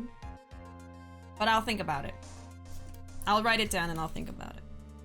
Let's see. Blue badger pet. Okay. My situation. I became a lawyer because I thought I could save people who were suffering and in pain. But when I look at this mess we're in, I can't even protect the person closest to me. Even if I win the case, I still lose in the end. I just don't know what to do. Right. Would you get a hold of yourself? You have it all wrong. Huh? We aren't some sort of heroes. We're only human, you and I. You want to save someone? That's something easier said than done, wouldn't you say? That's... You are a defense attorney. You can't run away from that. You can only fight. That's all you can do. Why fight? People like you and Francisca von Karma are always using all you have to pin me down. You fight to the very end, even when you know the truth is not with you. But I'm not like you. I can't fight for a false verdict, for a man I clearly know to be guilty. Francisca, she fights for herself. The only thing she fights for is her perfect win record. That's all. And? Isn't that the same as you? Isn't that why you ran away a year ago? Because your precious win record was destroyed? You are so petty. I see. Now I understand why you despise me so. However, you're mistaken. What do you... Thanks to you, when you sealed off my path to a perfect win record, I began to realize the error of my ways.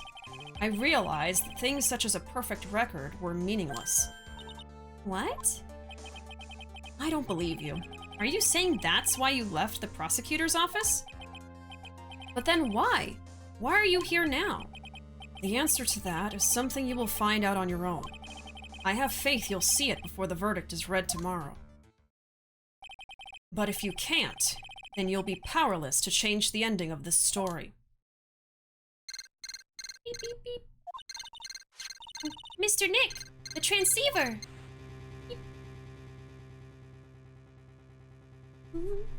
Somebody get 100? Panda got 100% love with Jima Jima. Can we get that added as a quote, please? And I'll have to add that to the Hall of Fame 100% love. Let's see.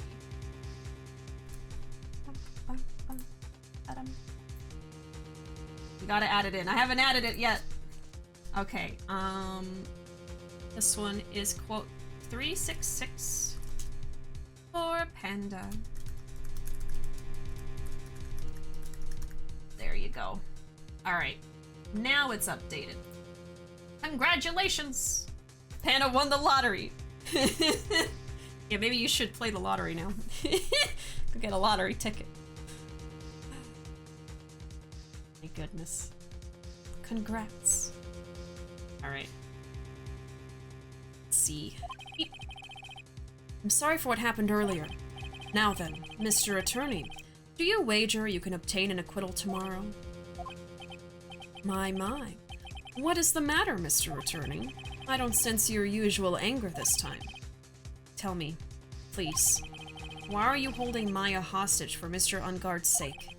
Why are you doing this for that cold-blooded killer? Right. Please don't misunderstand things. He is my client. Don't toy with me.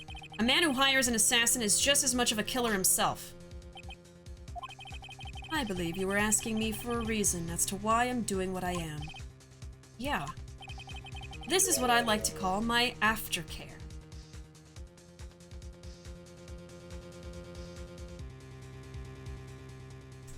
Aftercare. What the heck is aftercare? Well, Phoenix, when two people love each other very much...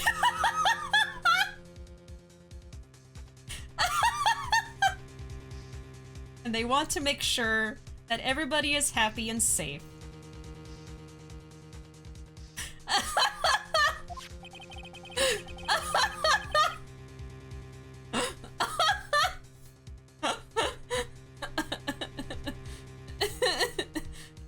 It is important, but go on. Oh no. Okay. It's alright. My name carries a certain amount of honor and dignity, Mr. Attorney. I take great care to ensure that no suspicion falls upon my clients for my handiwork.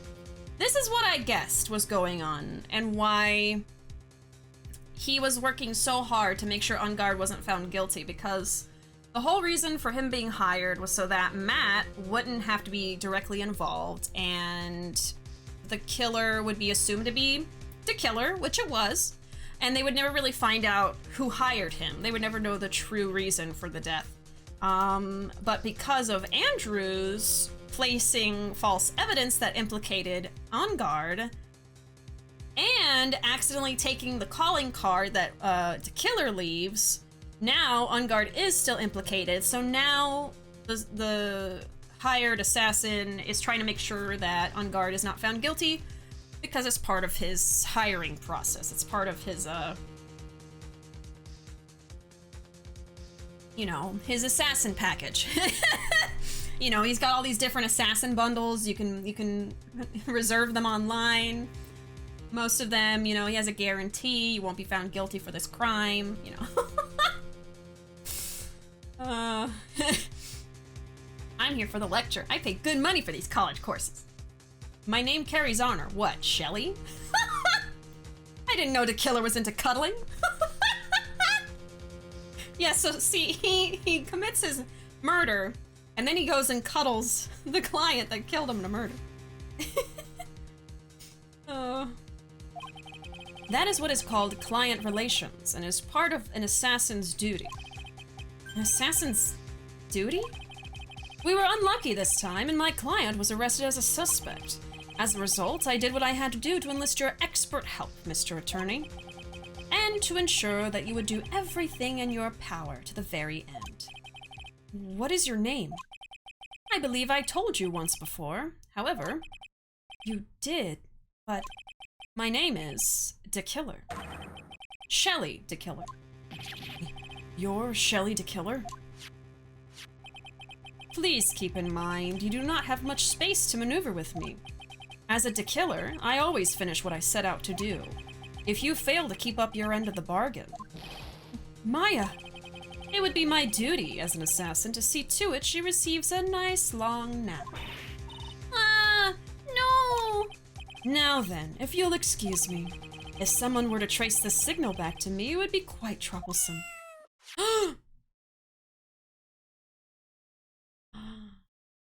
We heard the cat. Oh. Is Phoenix gonna figure it out? Kitty Clue! Kitty Clue! Beep. Mystic Maya! Mystic Maya! I don't know what to say. Edgeworth. Did you hear that? At the end of that transmission? Huh? Oh, that. It sounded like a cat. A cat?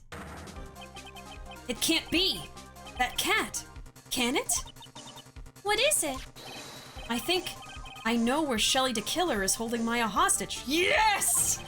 Edgeworth, have all police units head for Engarde Mansion immediately. Alright, you hurry over there as well then. Don't lose hope yet, Pearls. The fight has only just begun. Yeah! Oh, hell yeah! Okay, come on. Come on.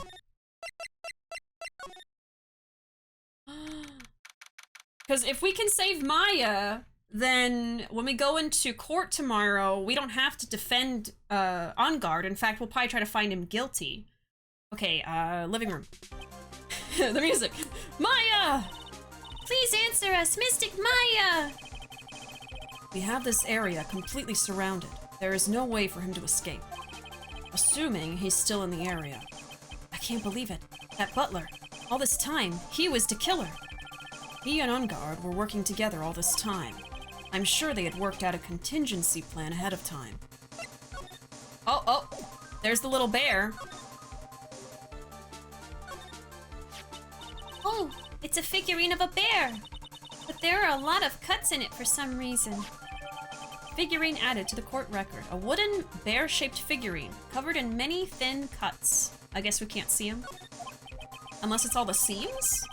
A bear? Isn't that more of a thing for Mr. Karita? Why would something like this be here? Right, look down. There's a little pet door installed here. Huh, I'm sure that's for Shu. Do you think that this came through that little door? This door. It's locked. Well, I'm pretty used to breaking doors down by now. Let's go, Edgeworth. Slam! Oh, I can just imagine them both trying to break the door down to save Maya. Ah, there's no one here. From the looks of this room, I would say this is Engarde's private lounge. Look at this, right? An antenna for sending and receiving radio signals and a VCR. Check inside the deck. If there's a tape, it would be an important piece of evidence. If we're lucky, it'll have the moment the crime was committed recorded on it. I'm sorry, but the tape deck is empty. There's no tape to be found. No. But there's no mistake that someone used this to record something. It looks like someone took the tape we're looking for and escaped with it. Okay. Oh, we can go in the wine cellar. The photo is gone, too. That's not good. I guess, I want to go to the wine cellar, go get Maya, but let's look around the room first. A huge television and speakers loom largely here. I'm sure if Maya saw this, she would say, I would die a happy samurai fan if I could see the Nickel Samurai on a TV like this, and that's exactly what she said! yeah, that's what she'd say. Heck, I can't believe I just made a joke about Maya, all things considered. Oh my god. What if she's not there and he took her with him? I'm gonna be so upset. It's a VCR and an antenna. The footage that the spy camera took at the scene of the crime was beamed here and recorded on tape. If only we had that tape, it would have been really helpful. It's Engarde's computer. Maya, why couldn't you have used this to get help? Mr. Nick, where's the power switch? Oh, I get it. That's what happened. She couldn't find the power switch. There's a little door for shoe in this big door. I'm sure Maya used this door to shove this out there. I'm sure it was her. Every time you give me some piece of evidence, it's always the most crucial piece. This time too, I'm sure. Aw. What a spacious sofa. I bet 10 pearls would fit on here. I don't think 10 of me would fit, Mr. Nick. It's a very small table. I bet we could barely squeeze 3 pearls on there.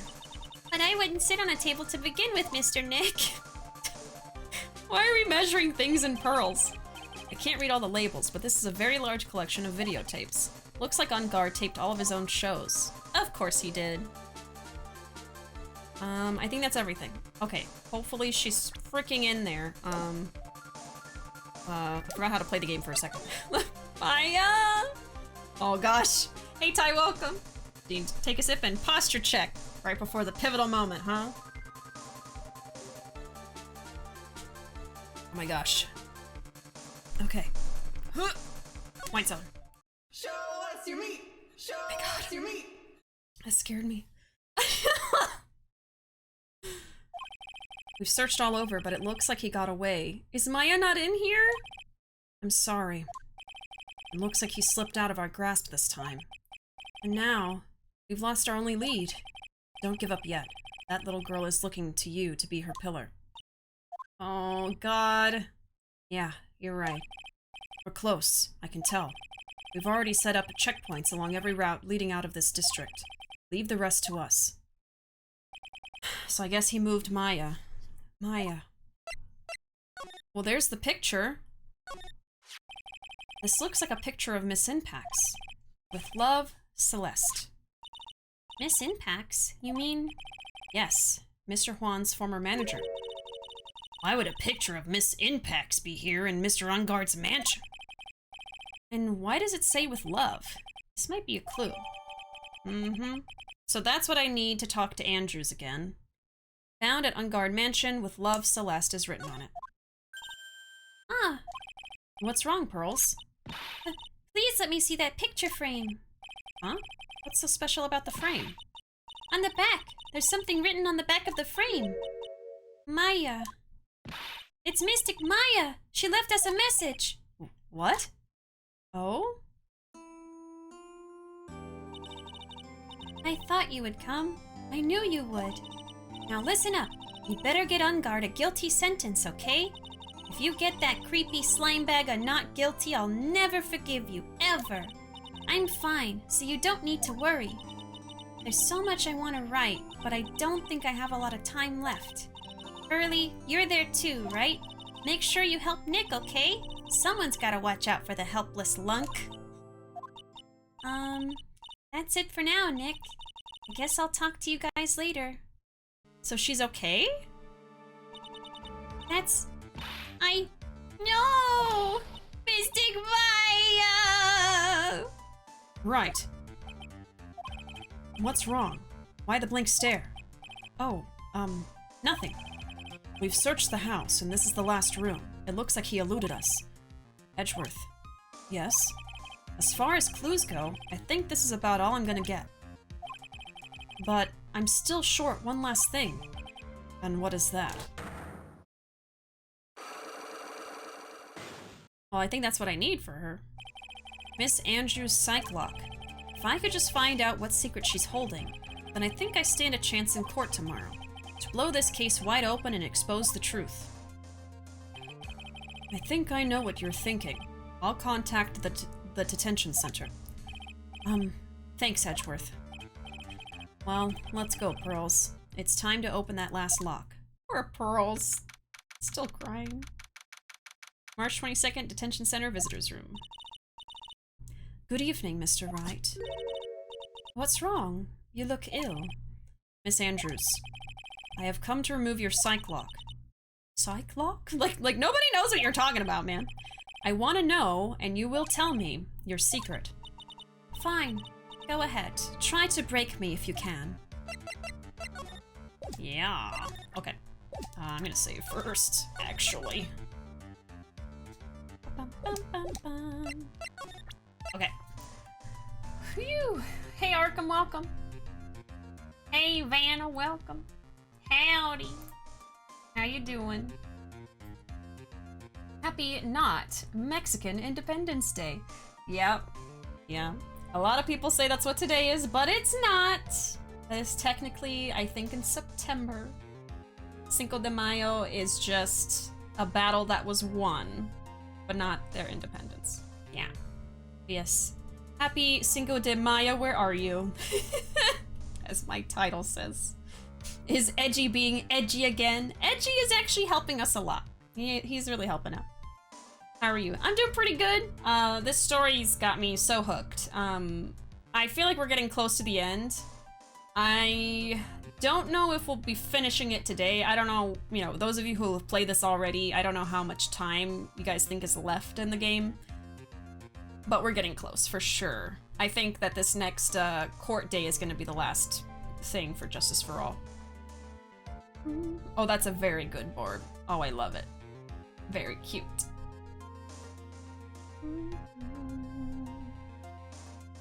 Yes, I did hear about that, Arkham. I vaguely heard about that, indeed. The last trial segment is long. Okay, so probably next time I'll finish Justice for All. Probably? I'll ask y'all's opinion when we're done with the stream today, but we only have about an hour left, so might finish it next week, yeah. Fine by me, fine by me.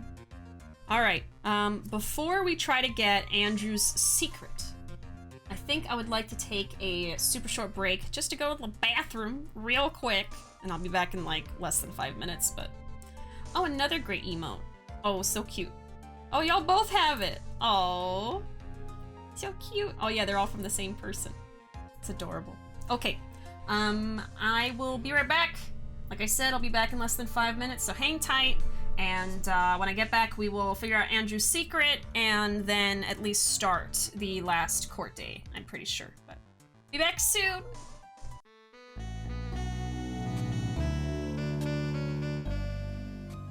All right, I'm back. Let me catch up a chat and then we'll keep going. Knife burb, knife burb. Rainbow bird. Man, this person just has all burb emotes. Oh my goodness. Goals. Me and my family have literally never celebrated Cinco de Mayo, but to be fair, also never celebrate Dia de los Muertos, so don't know. What I do remember is going to hundreds of quinces and propping up chairs to sleep through the loud music, and that's why alarms don't wake me up. Oh my god. Yeah, I guess, similar for me, I've only been to a handful of quinceañeras, actually, and we didn't celebrate Dia de los Muertos, but that's just because, like, my family, even in Mexico, didn't celebrate it. And then Cinco de Mayo was always just like, I guess, a time to go out to eat or something. But yeah, we didn't really celebrate those either, to be honest. Oh my gosh. Magic 8 Ball. Has Maya escaped and gotten a cheeseburger? Magic 8 Ball says 69% for sure. Nice. Oh my god. Oh. Not really rooting for Nick to win this trial, huh? Yes. Very much so. Oh my god.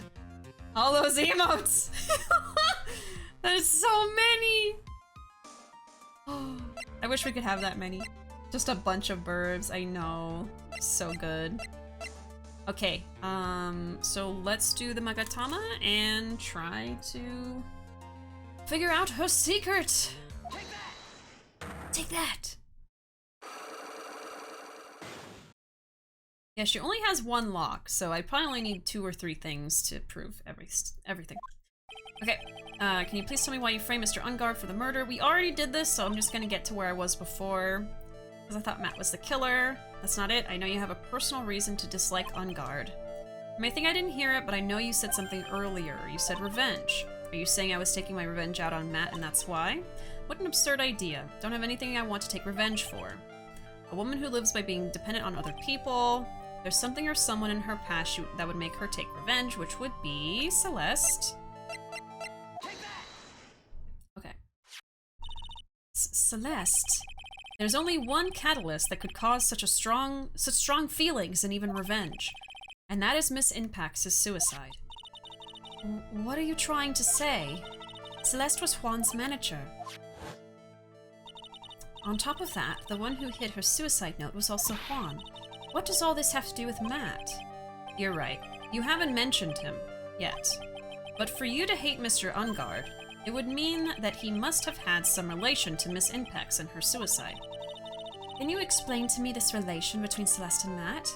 And that would be the newest thing we got, which was this photo. This is a photo of Miss Impax, correct? She looks younger than when she passed away, though. With love, Celeste.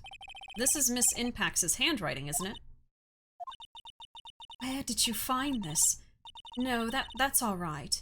It was a rhetorical question. Yeah, it is. I found this at Mr. Engarde's mansion. And after all this time, my last remaining secret has been revealed.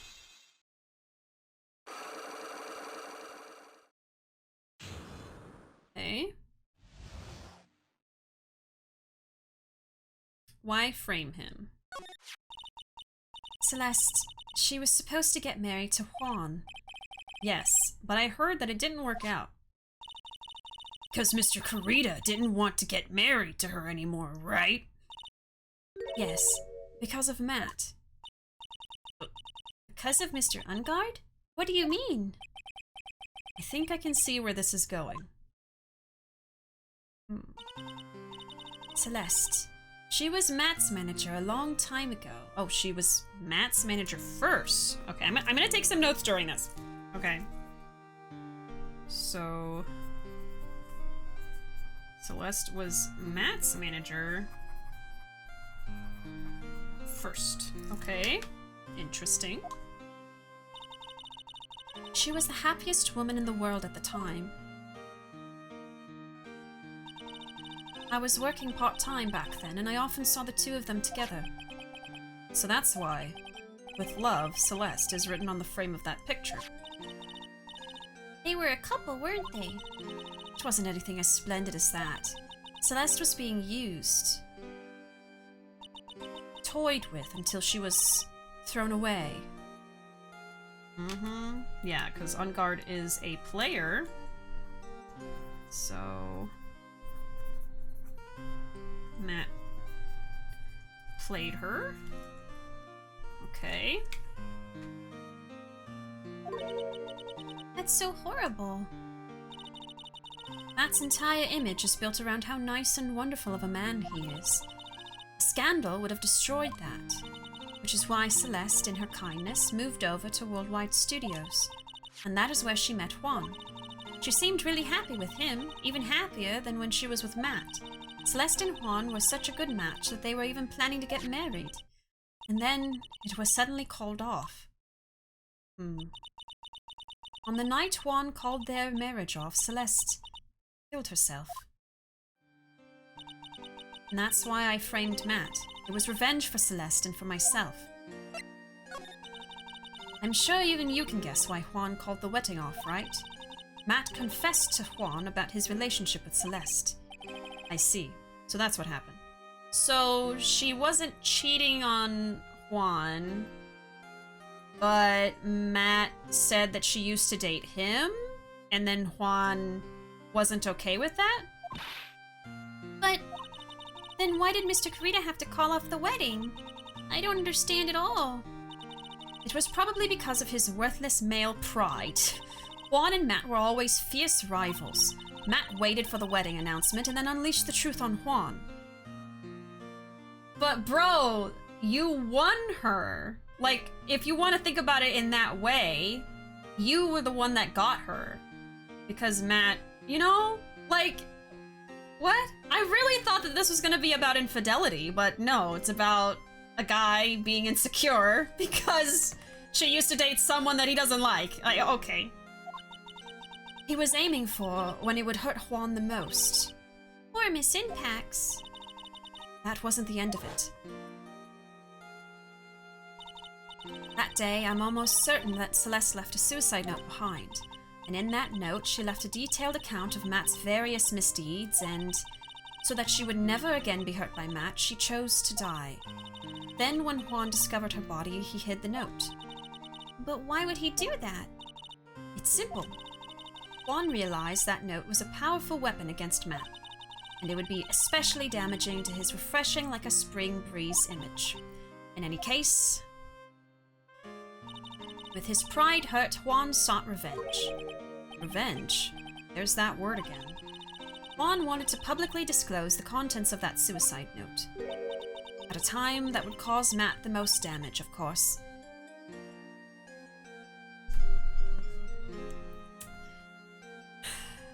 So what about Celeste, though? Like, so she leaves a note behind on purpose.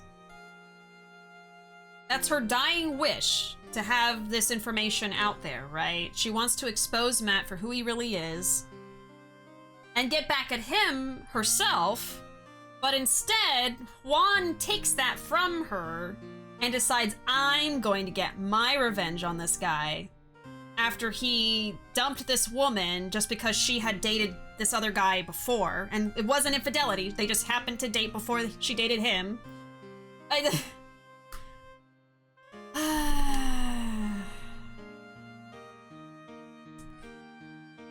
I don't really want to, like, bring that into this, because, like, that is just... Like, that's reality and, like, really, really serious stuff, so... I don't like to really... Yeah, I don't want to, like, make that about this, or make this about that, but, you know. But anyway, yeah.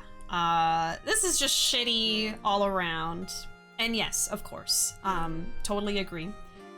But yeah, this is just... this is bullshit. That's all I can say, you know? Like, I'm upset that this lady has to suffer for these dudes' pride, basically, and their rivalry. Like, really?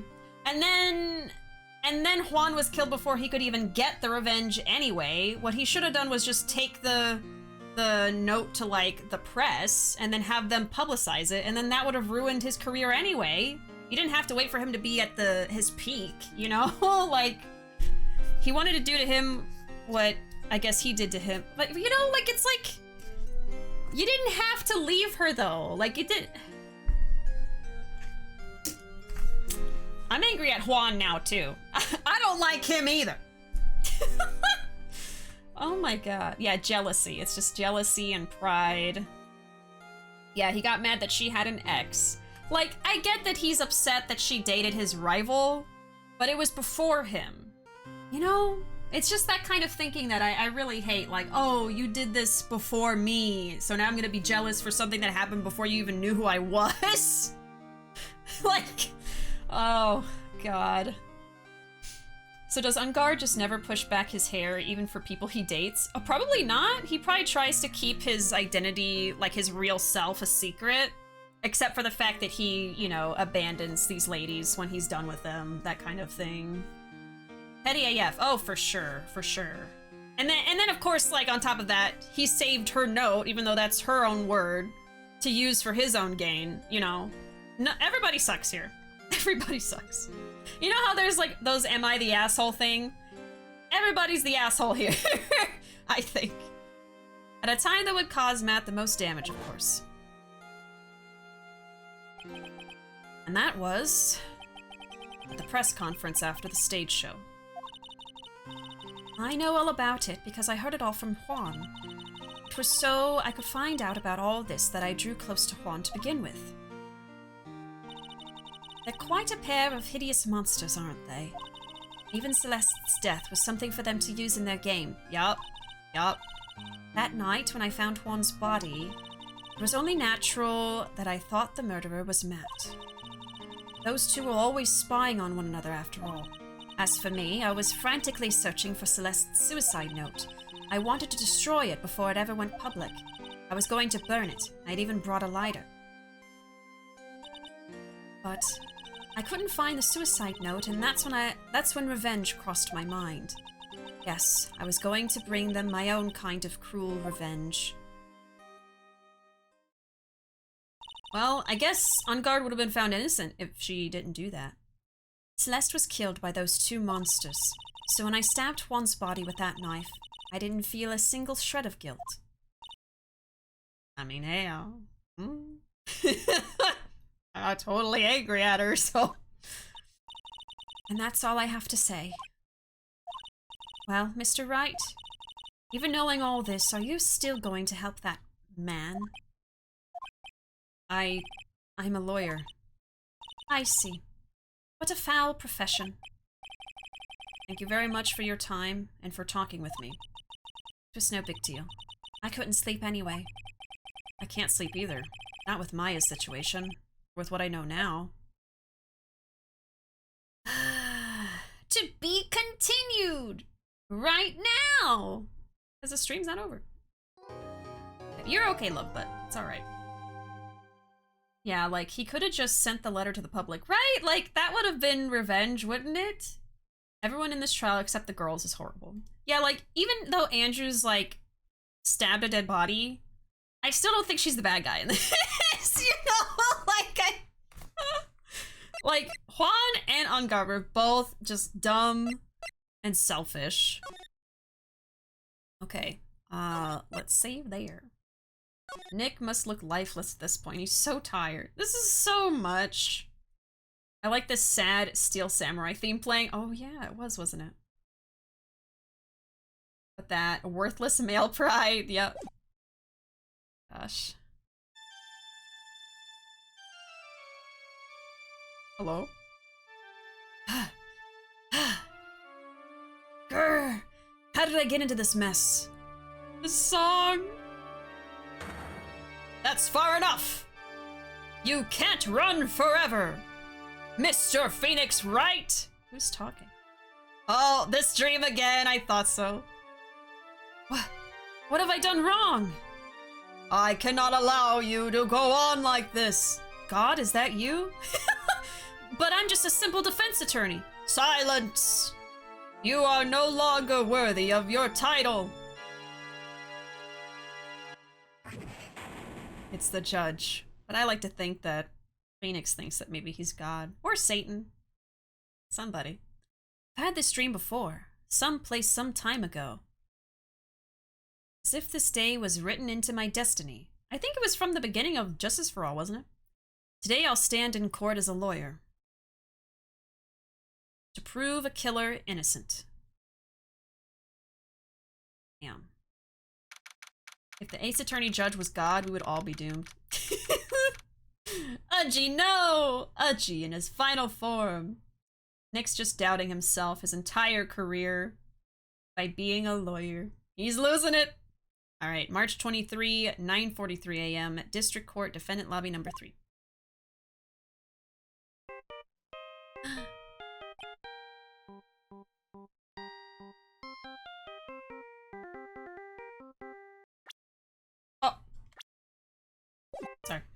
It starts over?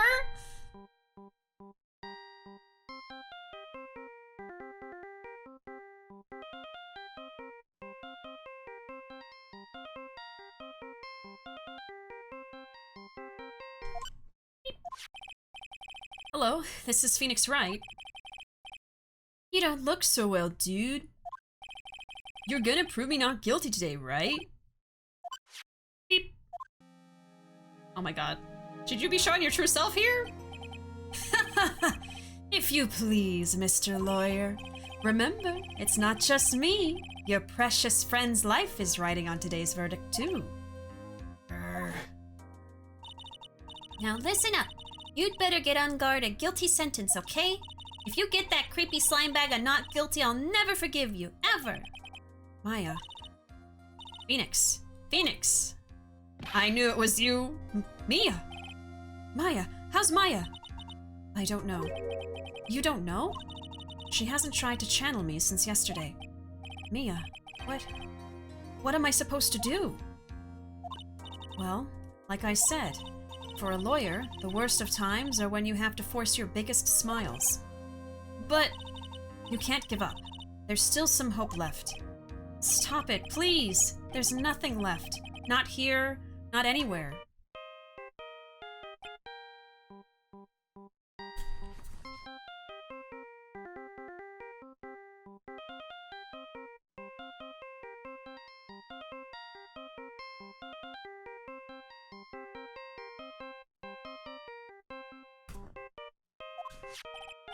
Ugh, it's that accursed Engarde again. Beep. Will you leave me alone? Look, don't call me anymore. I mean it. You're really mean, pal. Ah, Gumshoe. I'm really, really sorry. Where are you? They let me join the investigation. Oh, sorry. They let me join the investigation team and we're chasing after the killer, pal. Then you have some sort of lead? Sorry, but right now we've got 0 leads on the guy. But we're not going to give up. Gumshoe. Till the trial is over, till the verdict is handed down, we're going to do everything we can and find a killer. If we can get Maya out, then you can get Engarde the guilty verdict he deserves, pal. That's true. I could do that if they found Maya first. Got that? So you have to do whatever you can to make the trial last longer. Ah, we gotta drag it out, huh? Okay, that is a big deal. Make the trial drag out is the big goal here. So we just gotta buy some time for them to find Maya, and then after that we go for the jugular. Great. Nishiki, we're in court. Put that face away. Yeah, Engarde is evil. Engarde 100% hired the assassin and admitted it to us and is actually a really terrible person and just puts on the surfer dude front. Phoenix has nightmares about the judge. Seriously? Yep. It happened, I think, at the very beginning of this game. The beginning of this game was kind of funny, because, like, you have everything established in the first game, and then at the beginning of the second game, Justice for All, they, have Phoenix get amnesia, basically, and the dream he has right before he, like, gets hit over the head and gets amnesia is that dream. I think that's how it happened. Is it just me, or is Judge kind of airheaded? Oh, absolutely. Yeah, the judge is pretty much useless. My reaction to Juan's murder can be best described by the iconic lyric from the Cell Block Tango. He had it coming. He had it coming. He only had himself to blame. He's got a single peanut rolling around in that bald head of his.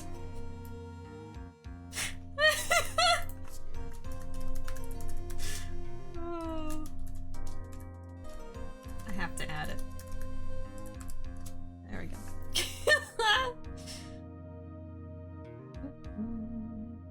There's no hope left. Breaks it down. The tonal shift from Phoenix being at the brink of tears and Steel Samurai ringtone. He didn't mean it, Gumshoe. Just talk really slow. Okay. This is gonna end up so epic. I have a feeling it will too. It do be getting epic though. I have to make the trial last longer? Go with Mr. Edgeworth with everything you've got, then and you two can draw it out. Oh, now I get it. I believe in you, pal. You and Mr. Edgeworth can do it. So, believe in us. We're going to give it all we've got, just like you. Got it. Thanks, Gumshoe. Hey, Phoenix. You understand now, don't you? You have something money will never be able to buy. Friendship! That's how we'll win! Friendship. It's the strongest weapon in the world, and you have it in abundance. Yeah! The power of friendship! Looks like we're coming to the end. I have to make the trial last as long as I can. Gumshoe will come through, I know it. Oh boy. March 23, 10 a.m., District Court, Courtroom number 3. Here we go! 90% love between Sadie and the hot lady with the whip. Yeah, I wonder if she'll pop back up during the court case today. I don't know about a peanut, probably a singular P instead. Nick and Edgeworth can waste a good hour by arguing about their love life. We're in Kirby now. The power of friendship will defeat all evil. Court is now in session for the trial of Matt Engarde. The defense is ready, Your Honor. The prosecution has been ready for a while, Your Honor. Now, as I recall, we concluded yesterday's session with a big mystery on our hands. The mystery being, what exactly was Miss Adrian Andrews' role in this murder? That is to say, is she really connected to the crime itself? Mr. Edgeworth, if you would please inform the court of today's proceedings. Adrian Andrews. She forged evidence that threw suspicion onto Mr. Engarde, and then proceeded to escape the crime scene by wearing a nickel samurai costume. The guilt of these actions are those from which she cannot escape. Then you're saying that she's guilty after all? I'm not finished, Your Honor. Miss Andrews has nothing to do with committing the actual murder. I would like to direct the court's attention to this card. What is that? Looks like a shell. This is the calling card of a certain assassin. Assassin, you say? Yes, Juan Corrida was killed by a professional assassin. And the person who hired the assassin, his client, so to speak, is Matt Engarde. Well, great. I got a bunch of evidence to prove that's true, and now I gotta prove it's not true. What a surprising turn of events. I would think it's become commonplace by now, Your Honor. I know what's going on this time, so I know that everything Edgeworth has said is true. But we still have to hold out as long as we can. At least until Maya's safe and sound. I wonder how the trial will turn out today. Now then, please call your first witness, Mr. Edgeworth. The prosecution calls the defendant's mentor, Mr. Will Powers, to the stand. Oh boy. Now then, witness, your name and occupation, please. Okay. I'm, Will Powers. I'm a poor, underpaid action star. And what is your relation to the defendant? Well, I guess I'm sort of a lousy mentor to him in a way, yeah. Mr. Powers, please, you don't need to put yourself down so much. Oh, sorry. Well, I'm just kind of a nothing sort of guy. I'm a piece of trash! That's all I am! On the night of the murder, you visited the defendant's room. Is this correct? Yes. I didn't know that. But you know, I didn't actually get to see Matt when I went. All you need to do is answer what you're asked. Now then, I would like you to please testify about when you went to Mr. Engarde's room. Okay, sure. Alright. Visit to Matt's room, witness testimony. The power of friendship. Is it magic? Of course. So you have to spend half this trial pulling an Edgeworth? Lying, that is? Yep. Ooh, falsifying evidence. Make like you're Manfred von Karma and lie as much as you can to get that perfect record. I mean, the truth. That Wolverine should love himself. He really should. He's not a bad guy. After the award ceremony, I went by myself to Matt's room. Okay, I gotta keep my timeline straight here. Straighter than me anyway. Oh, sorry. I'm so sorry, I hit the mic. Okay. We're gonna make a new timeline. This page is, like, all over the place. Okay. So, Engarde hires assassin. Let's see. Andrews was with Engarde for dinner. And then Engarde wins Grand Prix. And apparently goes back to his room, but that might not be true. So after the award ceremony, Powers went to Matt's room. We don't know what time. Goes to Matt's room. And then at 8 p.m. is when Grand Prix ended and camera records for 1 hour. And then Powers goes to Matt's room.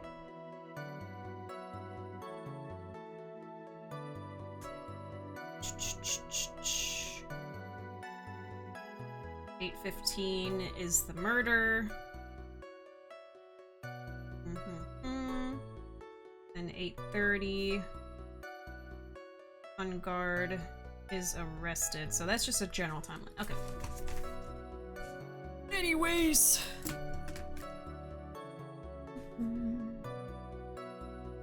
Oh, 93% with Powers. So close.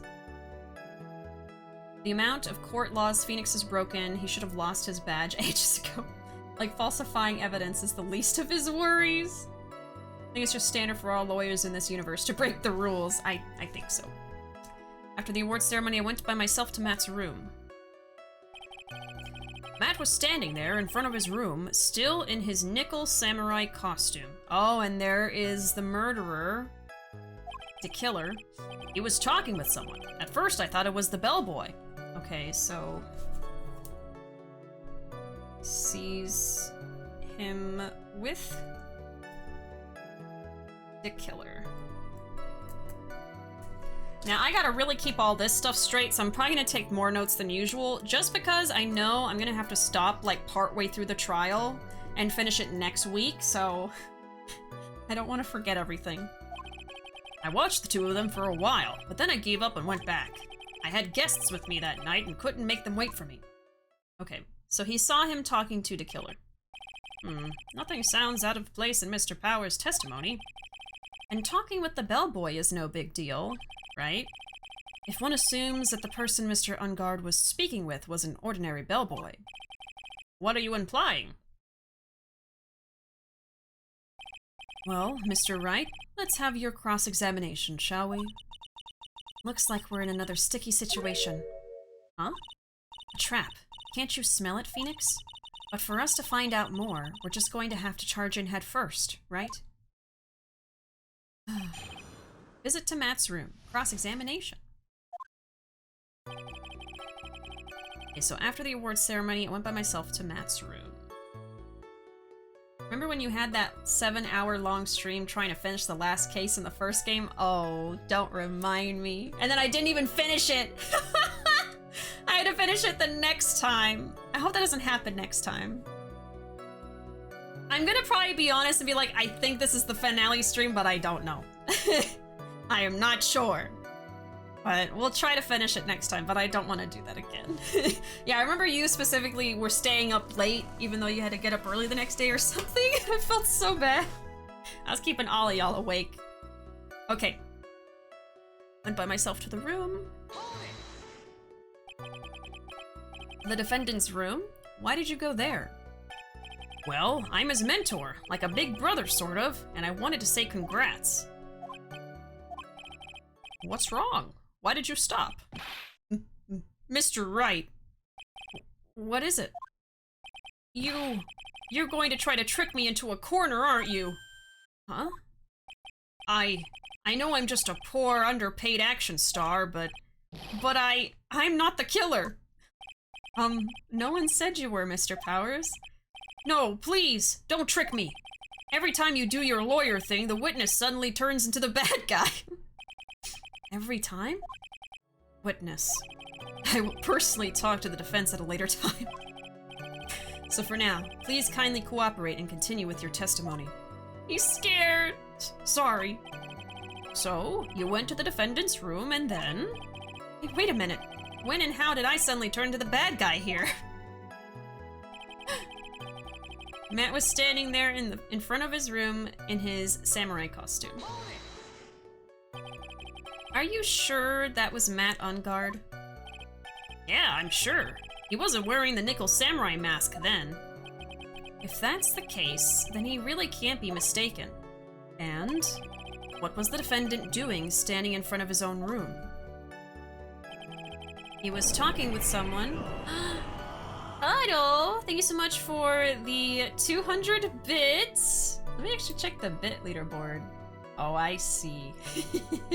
Cuddle wants to be number 1. Well, thank you so much and welcome in. He was talking with someone. At first, I thought it was the bellboy. At first? What do you mean by that? Well, he was in a bellboyish uniform and he had a bottle of juice on a tray. Oh. Okay, something to take note of is that in this picture... Oh my god. I have so many papers on notes for this case, y'all. 1, 2... Front and back, by the way. I keep hitting the mic. I'm sorry. 1, 2, 3, 4... Okay. In the picture of the killer and Matt, we have the tomato juice and glass already on a tray. Poison? Oh, I don't know about that. I mean, it showed that he died from being strangled with the scarf. It's just that those items were there in like the crime scene photo. So I just want to make sure I take note of the connection there. I don't know what it means yet. He had a bottle of juice on a tray. Sounds like an ordinary bellboy to me. Yeah, but I didn't think he was a normal bellboy. Why was that? Why did I think that, Mr. Wright? How am I supposed to know? Sorry, but I can't remember right now. Sorry. He's too scared. I guess I'm gonna have to wait patiently on this one. Am I supposed to help him there? I watched the two of them for a while, but then I gave up and went back. I like his expression here. So this is what? 1, 2, 3. So on 3, why did the bellboy look different? That might be something I want to help him along with? I'm not sure. Completely forgot he died by the scarf. Yeah, it's okay. There's so much to this case that if y'all forget something, don't worry. I have notes for a lot of things. Now y'all have a ton of studying for finals, so gotta go see y'all for the possible last Puyo stream. Yes, tomorrow might be our last Kirby stream. But yeah, good luck studying, Arkham, and I hope you do well. And that goes for any of y'all that are doing your finals right now or studying for them. I know those are coming up or happening right now for a lot of you, so good luck, and we'll see you next time, Arkham. I watched 2 of them for a while, but gave up and went back. You saw the 2 of them, the bellboy and the defendant, together, right? Yeah, the bellboy just wanted to say congrats. While you were watching the 2 of them, did you notice anything strange? You know, I did feel something weird. I think it was because Matt, well, he gave the bellboy a tip. A tip? But that's a perfectly normal thing to do. So, how long did you watch the 2 of them? Not more than a minute or 2, I think. Okay. He gave him a tip. Maybe it was like a bunch of money. Like he paid him off for the assassination. Matt gave the killer a tip. I'm just writing down everything. I don't know what's gonna be important. I had guests with me that night and couldn't make them wait. I'm looking at my notes right now while I listen to this. Nice. We both are taking notes on very different things. Who are these guests you're talking about? You guys, of course. You and Maya and Little Pearl. I thought it would be really rude since I invited you guys if I disappeared on you. Aww. So I went back to my seat pretty soon after seeing Matt in the hallway. This is like squeezing water from a stone. It's probably pointless to press further. Do you remember this incident? Did Mr. Powers leave his seat that night? I don't remember that happening at all. Maya was making such a racket in her hyper state. I ended up focusing on her. I see. In any case, from his story, he probably wasn't gone for very long. Okay.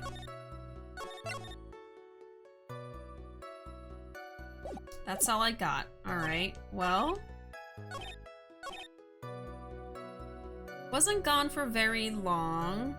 So what am I trying to prove here?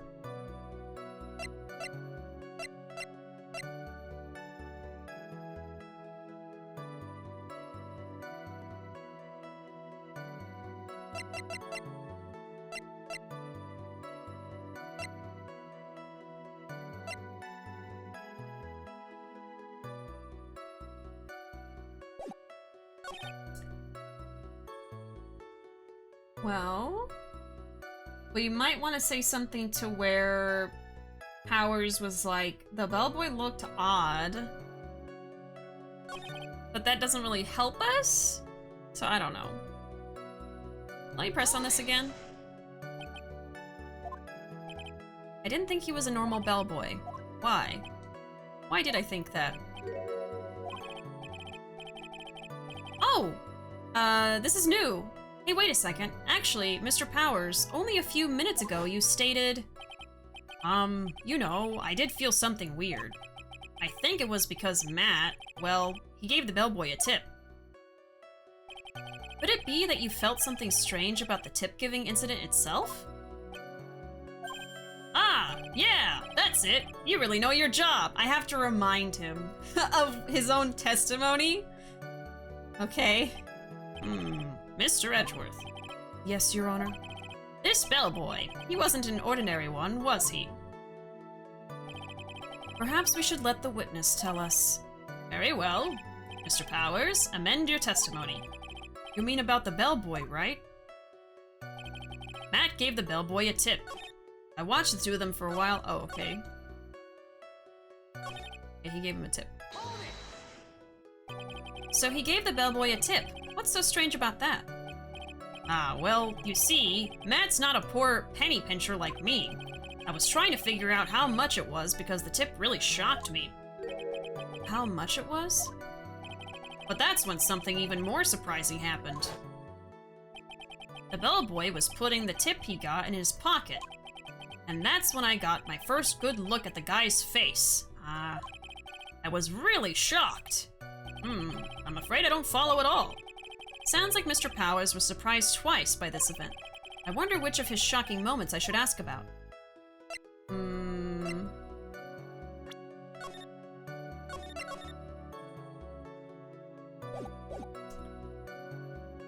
Probably his face. What was so shocking about the bellboy's face, Mr. Powers? Well, he wasn't exactly a boy, more like an old gramps.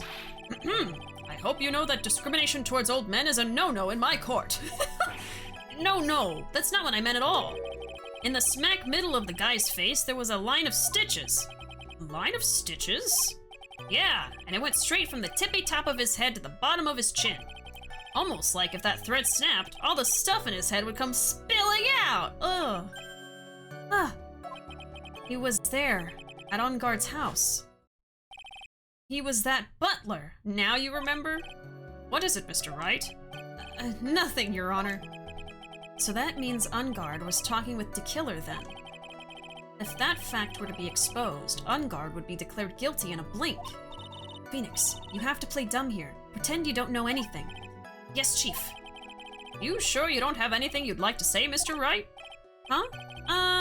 What did you just say, Your Honor? So weird. I thought you said something, but I totally didn't hear it. Nothing, Mr. Wright. Nothing. We're just going around and around in circles. Now then, Mr. Powers, please continue with your testimony. Okay. So maybe I should do this again, but listen to the other option? Udgy, please! We have to be more airheaded than Udgy.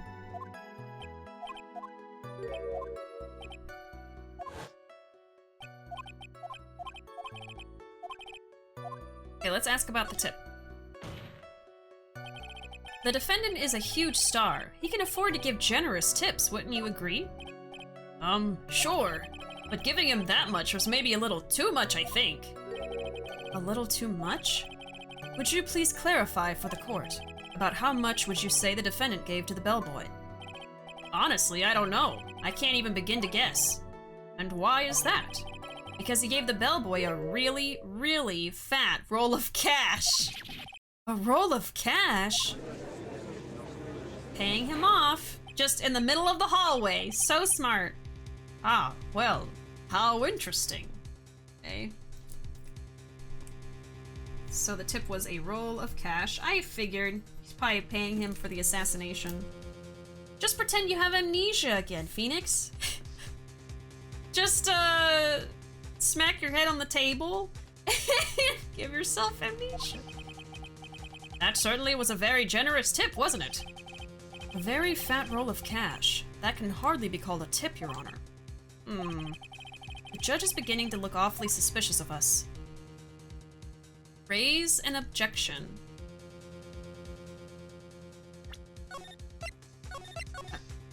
I guess? Objection! The defendant is a superstar. That kind of tip is typical fare for people like him. Are you saying that all superstars are super spenders? If I could receive large rolls of cash by simply bringing people things on trays, then why on earth would I stand around here prosecuting? He's got a point. I don't even get paid, let alone rolls of cash for all my hard work. Then how are we alive? How are we living, Phoenix? No money? So supposing that roll of cash was not a tip, then what was it? Payment, Your Honor. Payment? Isn't it obvious? For the murder of Mr. Huan. Then the bellboy the witness saw. Yes, he was the assassin. Hold your horses now. Mr. Edgeworth, you don't have any proof of this, do you? Have I ever been unprepared to support my claims, Your Honor? I have here the card Shelley DeKiller left at the scene of the crime. Shelley DeKiller? He is the person the police's special investigations team has been chasing for ages. I am certain that the person the witness saw was this very assassin, Shelley DeKiller. Really? What's wrong, Mr. Powers? No, nothing. Something just clicked in my head, and I think I just figured something out. Oh?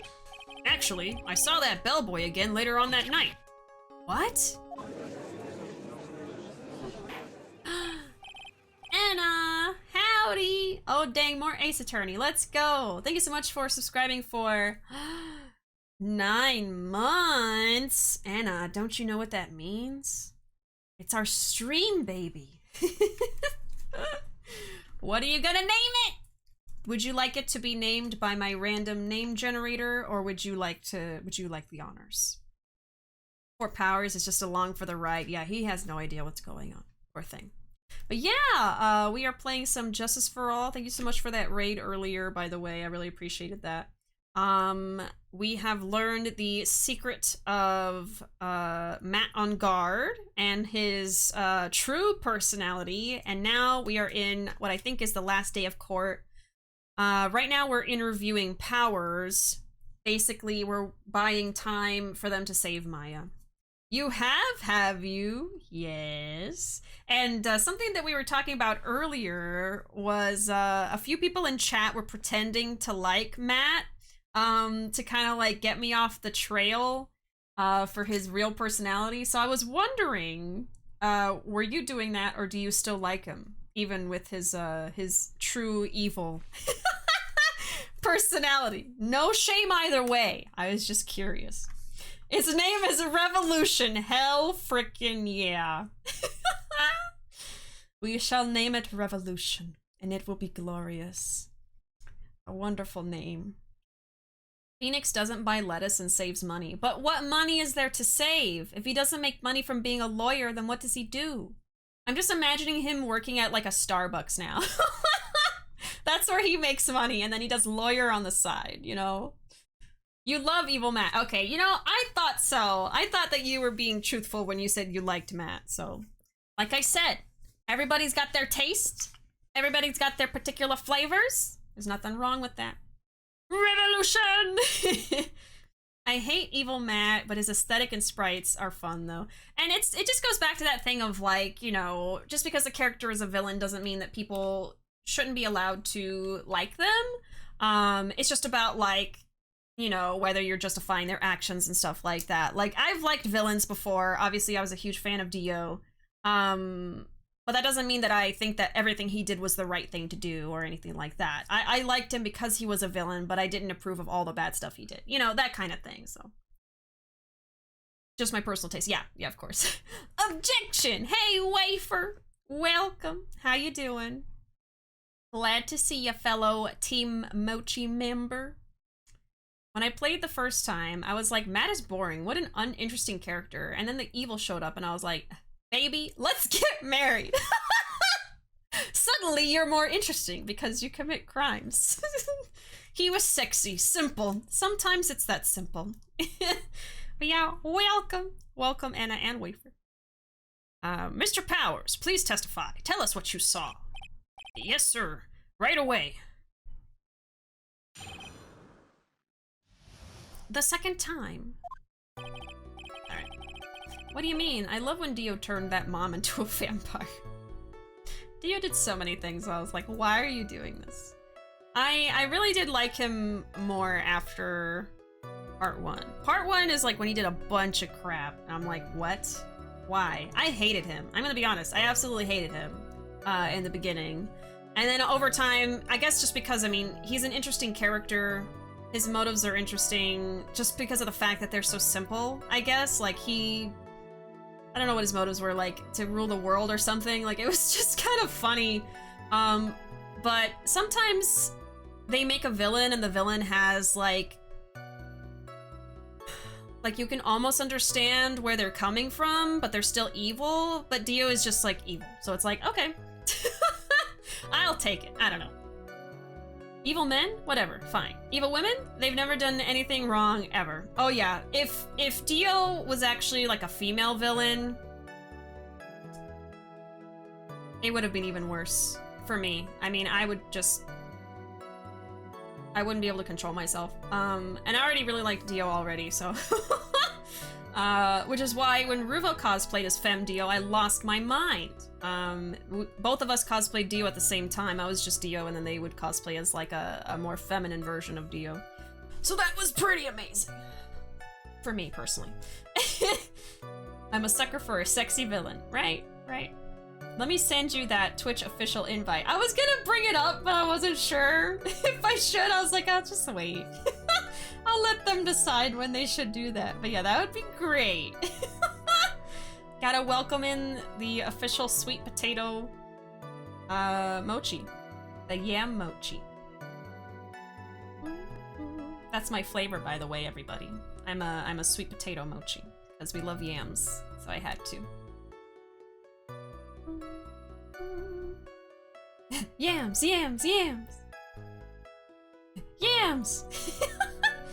Yams are the best. I do appreciate a good booty, you know? Let me catch up with chat here. Right? I couldn't fight it. I'll take both. Yeah. I do love a sexy villain. I'm a big fan of Redacted from a future Ace Attorney game. Ooh. Let me show you my 3 Sephiroth wall scrolls. Yes. I think Dio was like my biggest villain, like fictional crush. I liked Dio the most out of any other villain I can think of. Try and think what else. Definitely if they're like a vampire villain, I'm probably gonna be partial to them. No, yeah, that was probably the biggest one. Because any other villain I can think of wasn't actually a true villain, or was a villain turned good guy. Dio was just a villain the whole time, so. I think I looked pretty good too. Oh yes, of course. From Apollo Justice. If you know, you know, which I don't. Can't say cause spoilers, but if you have a feeling, it's most likely right. Oh yeah. Yeah, I know plenty of you would know. I'm just over here in the dark. I haven't gotten there yet. I appreciate y'all protecting me from spoilers though. I do.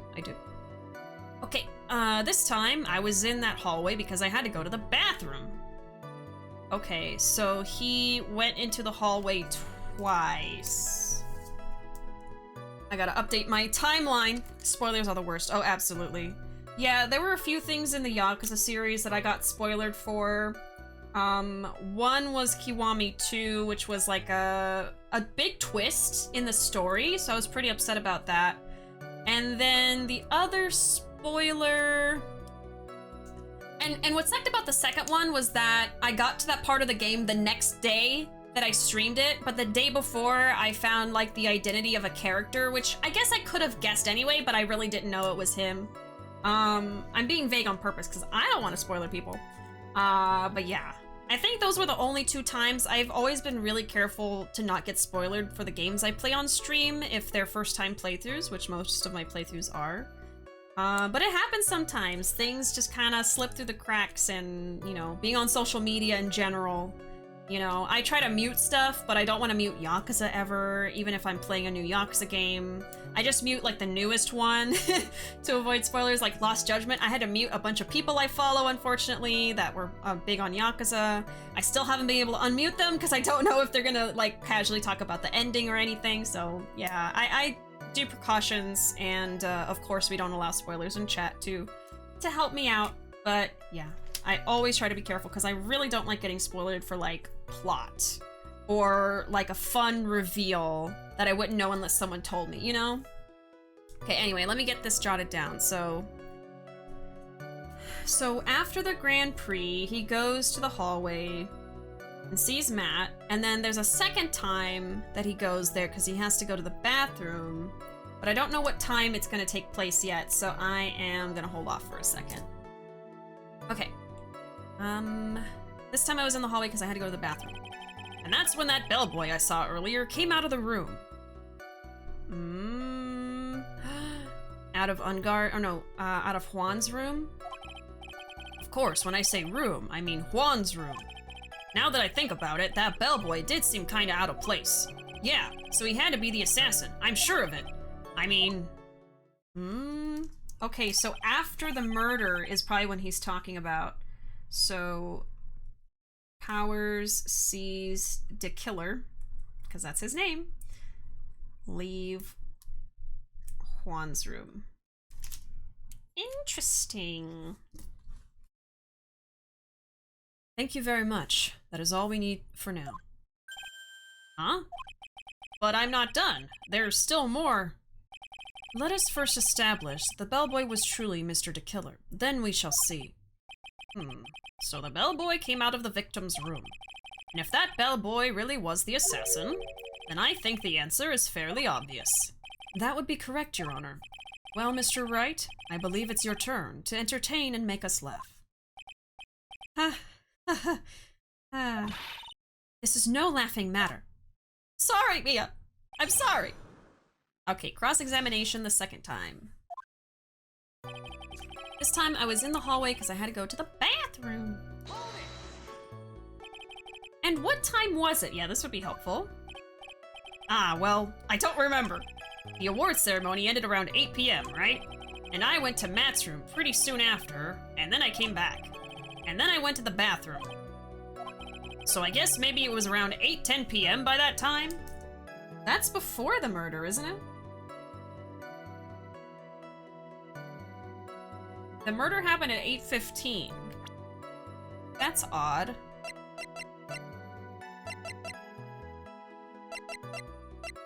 Time of death, 8:15.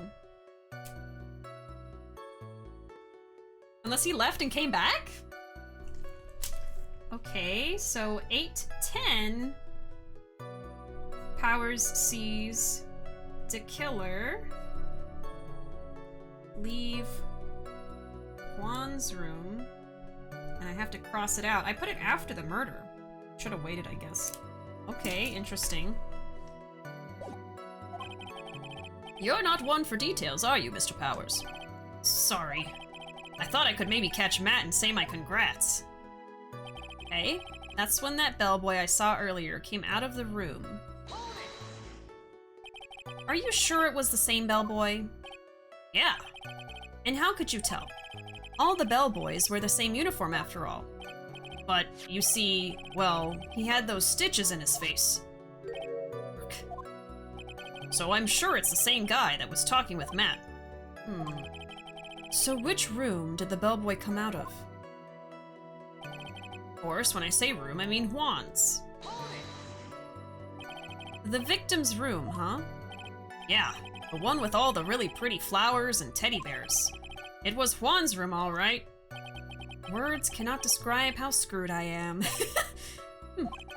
Let's continue with the testimony, shall we?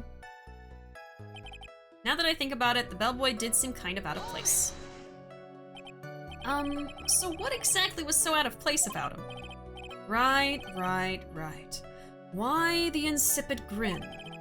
Maybe because I have no idea what damaging thing he's gonna say next? Well, the bellboy was empty-handed. Empty-handed? That bellboy was one of those room service people, right? But he wasn't pushing a cart and he wasn't holding a tray either. You would call that a little strange too, wouldn't you? I agree, it is a bit strange, Mr. Powers. But is it really that unusual for a bellboy to be empty-handed? What should I do? Should I let Mr. Powers' testimony slide? Try to pull a fast one? I don't know. Maybe we should try it. I mean, couldn't he have dropped something off for Juan that he requested? Like the tomato juice and stuff, you know? Okay, so leave Juan's room. Empty-handed. Had to write that down too. Okay. Try to pull a fast one. There is nothing strange or unusual about an empty-handed bellboy. But there really, really is. There really isn't. Probably not a good idea I did this. If you two are done being school children, bellboys are for room service. There is no reason for them to be empty-handed ever. But he only saw him leaving the room. Your Honor, I ask that the witness's previous statement be supplanted with this new one. Ugh, Edgeworth. Are you going to do whatever you can to make the bellboy look suspicious? I see. Very well. This court recognizes and grants the prosecution's request. Mr. Powers, if you could amend your testimony, please. Yes, sir. Thought it was kind of strange for a bellboy to come out of a guest's room empty-handed. So you're saying that it's suspicious for him to be empty-handed? Yeah, really suspicious. I mean, when I first saw that bellboy, he was holding a tray in his hand, and there was a bottle of juice and a wine glass on it. Juice? What kind of juice was it? I'm pretty sure it was tomato juice. If we could come up with some sort of reason as to why he would come out empty-handed, some sort of proof, I think we can dodge the bullet on this one for now. So yeah, I probably have to prove that he dropped off the juice in his room. Proof, huh? Sounds like another job for the court record. Yeah, so I pretty much know what to do here. He had to be the assassin. I'm sure of it. I'll press on this first, though. Juice. Adult juice. Please don't be so quick to judge. Ah, but it's kind of a Powers family thing. Think of every person as a thief. Well, I guess a thief and an assassin are both sneaky and silent. That's not the point, Phoenix. In any case, if that bellboy was the assassin, it would be very bad for us. But he really is the assassin, you know? Yes, but you can't give in yet. If you want to prolong this trial for as long as possible, you're going to have to pull some cheap tricks on this one. Okay, I know what I need to do, I think. But I'm gonna say first because I'm scared. Athlete juice! Any juice can be for adults. You can drink juice as an adult. No shame in it. I think that it's truly funny. It was always intended to be just juice. Yeah, it's like literally just tomato juice. I think even in the original, because it has a tomato on it. Yes, a finely aged grape juice. Imagine if we made like tomato wine. Well, I guess there's like Bloody Mary, so you have tomato juice with alcohol. But I mean like alcohol made from tomatoes. I am curious. Yeah, so they actually call it a wine glass, but it is filled with tomato juice. And then if you look at this picture, the bottle has a tomato on it. It's ketchup. Oh god. Ketchup wine. I guess I'll present this. Yeah. It was either that or maybe the glass, but I think it was the picture for sure. I don't think it was anything else. I always assume that juice localizes from any form of alcohol for game ratings. I don't know. They might have made it juice to begin with for that reason, but unless they like changed the image on the bottle, it does say wine glass. So I think that they would have changed it to juice glass if that was the case. They just say that he really likes drinking vegetable juice. Yeah, if you mention something like that, you get a more adult rating. I think usually that's the case, but here, I guess, I'm not sure.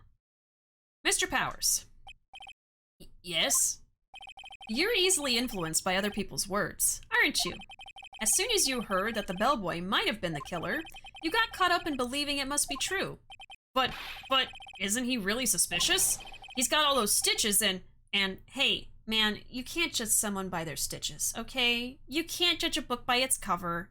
In this case, yes, that guy is a serial killer assassin, but you can't know that from how he looks, okay? Stop being so judgmental. So, a baseball has stitches. Are you saying all baseballs are suspicious because they have stitches? Gulp! Well, there's also, I mean, what about him being empty-handed? I would like to ask the court to please take a look here. This is the crime scene. There's a wine glass sitting next to Mr. Kurita's body. The liquid inside this glass is tomato juice. And now, if you would look at what is on top of the table in the lower right corner here, anyone can clearly see that it is a tray with a bottle of tomato juice on it. The bellboy had just brought this to Mr. Kurita's room. He left the tray in the room, which is why he was empty-handed when he left. But that would mean that the bellboy had seen and left a dead body in the room. But can you prove that Mr. Kurita was already dead at that time? Mr. Edgeworth. Yes? I blame you for leading me down this route. I'm terribly sorry. What is with him? Why is he laughing? Witness, isn't there one more thing you would like to share with us? Is there? The bellboy was empty-handed. Or should I say, empty-handed. Are you saying he didn't have hands? I recall you had something interesting to say about his hands. Oh yeah, I almost forgot. Huh? What? That bellboy, he was wearing gloves. Okay.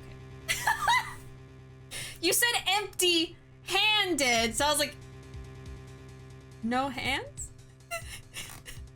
Nope. He was wearing gloves. Gloves? Yeah, pitch black leather ones. Oh, it's a little suspicious. Leather gloves for a bellboy? Okay, with leather gloves. An assassin's gloves? Well, what if the bellboy was just trying to express himself and he just really likes leather, but the only way he can get away with it is to wear gloves? Okay? No hands? That's the worst attempt at a joke, Edgeworth. Man car door hook hand! Man car door hook glove hand! All the other bellboys don't wear gloves like that, right? Black leather gloves. Why didn't you mention them earlier? Sorry, it slipped my mind. Boy, does this make the bellboy look really suspicious. Alright, gotta focus. I can't get lax here. So what if he had gloves? A lot of bellboys wear gloves. Come on, Mr. Wright. That bellboy was wearing black leather ones. So, a football is made of leather. Are you saying all footballs are suspicious because they are made of leather? Gulp. This bullshitting we're doing is so funny. But that man, he received a large roll of cash from the defendant. And then he was seen leaving the crime scene wearing black leather gloves. Okay, listen. These are all like situational evidence. Like you can't really say that he was there when the guy was dead or that he did the crime just because he was wearing gloves and got a lot of money right before the murder. Okay. I don't think that even someone like myself can believe he was just another bellboy. Well, maybe he's just unique and likes style. Ugh. It seems that we have finally come to an understanding. Now then, witness, please continue with the rest of your testimony. The rest? Oh yes, please tell us more. Okay. There's more? Their second meeting. After leaving Juan's room, the bellboy went and knocked on Matt's door, just like that. Oh my god. He saw even more? Okay. He gave something to the person inside the room. Then the old guy just left without even going into the room. After that, I went to the bathroom and then back to my seat. He saw so much. So the bellboy, after leaving the crime scene, next went to the defendant's room? Alright, gotta jot that down, I guess. So, blah, blah, blah, blah, blah. And then the killer goes to Matt's room. Okay. Mr. Sandman, man me a sand. Bum, bum, bum, bum. Give him man car door hook hand. Something like that. Phoenix about to make the "but you participate in society, curious" argument. If I had a pair of leather gloves, I'd wear them to uni because they're stylish, right? Maybe this butler felt the same way. So the bellboy, after leaving the crime scene, went to the defendant's room? Yeah, I kinda saw all that by accident. Some accident. I'd say you saw too much. And all of it was suspicious to high heaven. I think it's safe to say that we can no longer consider this bellboy to be normal. Now then, let's get started, shall we? Mr. Wright, your cross-examination, please. Yes, Your Honor.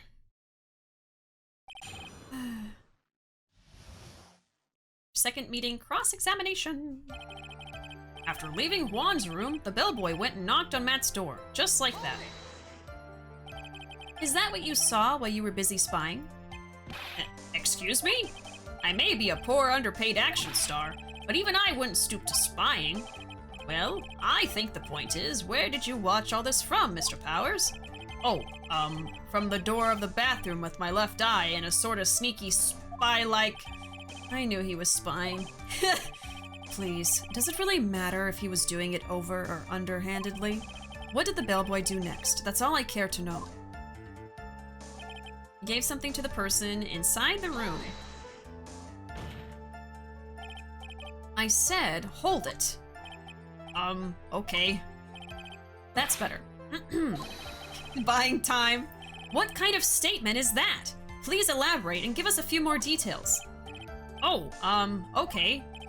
I should probably ask him only one question at a time. Oh, God. At this point, I'm wondering, does Powers feel comfortable having been wearing a suit this entire time? Yeah, he's been wearing a suit for like 3 days straight. Hasn't even slept. Ask about the person inside. Ask about this something. Don't ask anything. Ask about the person. So who took this something the bellboy handed off? Actually, I don't know. What do you mean? I'm sorry, but I only saw the person's arm. Only an arm? Then you're saying you didn't see the person's face? Yeah. Well, it was Mr. Engarde's room, correct? It could have only been Mr. Engarde himself, I'd say. It could have been Andrew's. And then, what did the bellboy do after that? Oh, so after he gave the person inside the room the thing... And the old guy just left. So I have to ask this again, but ask what the thing was, because he doesn't have an answer for who received it. And he goes to Matt's room and gives something to someone. We don't know yet who it is.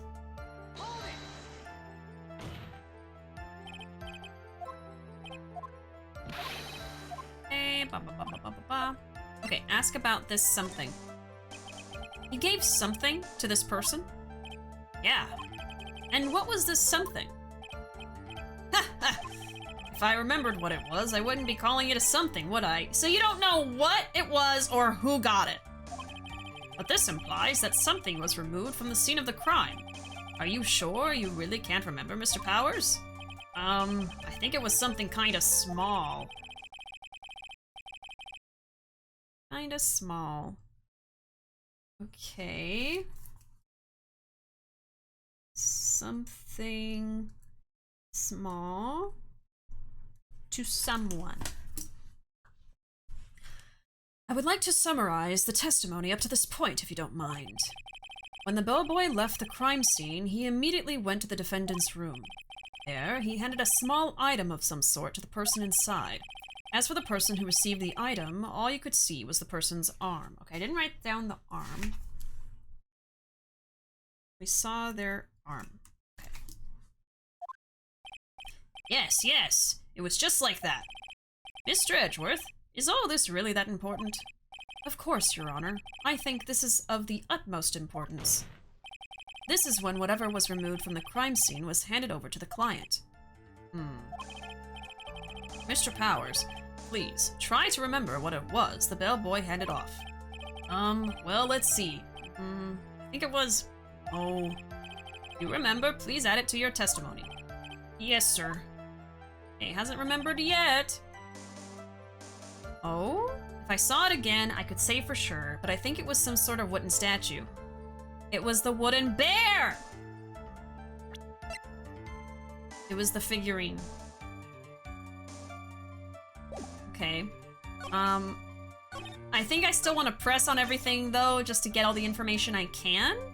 But at least I know what to say to what dialogue here, so, okay. Let's press again, just to see what he says. Who knows? A statue? Yeah, it kind of looked like one, I guess. If I saw the actual thing again, I'd probably remember, you know? Looks like for this trial to proceed, I'm going to have to come up with whatever this statue thing is and show it to him. You're going to have to trust your instinct on this one and take a chance, Phoenix. Well, Mr. Powers, let's continue with your testimony. What did the bellboy do after that? Old guy left without going to the room. Into the room. Where did this bellboy go after he left Mr. Engarde's room? He opened the door to Viola Hall. Went in there, and who knows after that, right? I do. Kidnapped Maya! After that, I went to the bathroom and then back to my seat. Did you see anything strange, suspicious, or out of the ordinary at that time? Oh yeah, I saw that one thing. What? You saw something else? There was this jittery alien with a ray gun. Oh. Old bag. It was watching Juan's door like some sort of stalker. I think we can forget about the alien. Well, Mr. Powers' testimony just now was just as vague as his first. It's a little troublesome, isn't it? But I'm sure if you press him enough, everything will become clearer. Although, that just makes it harder on us, doesn't it? Ugh, talk about a lose-lose situation. Okay, but I know what to do. Yeah, So we're gonna present the wooden statue. Here. Dot dot dot. What was the point of that pregnant pause? Where did that objection come from? Well, speak up. It was me, Your Honor. What is it, Phoenix? I have a feeling that something bad is going to happen once I show this. Mr. Wright, if you have something to say, please spit it out. Yes, Your Honor. Okay, Phoenix, deep breath. Mr. Powers, the something you saw. Was it this item? Maybe? You can say no. It's okay if you say no. You can totally say no. I could be 100% off base here. I could be so wrong. It might be so wrong. You know, you could say no. It's okay. Say no. Oh, hey, that's it. That's the something. God damn. Well, Mr. Wright, you really figured it out. You sure did. I recall we found this at Matt Engarde's mansion. At the defendant's house? Maybe he just paid him to steal a bear. Maybe he paid a guy named The Killer, posing as a butler, to steal a teddy bear. That's possible. What does this mean? It's simple, Your Honor. Shelley the Killer assassinated Juan in his room. And then he stole this wooden bear from the scene of the crime. Then the bear being found at Mr. Engarde's mansion would mean... It goes without saying, Your Honor. Mr. Matt Engarde is the killer's client.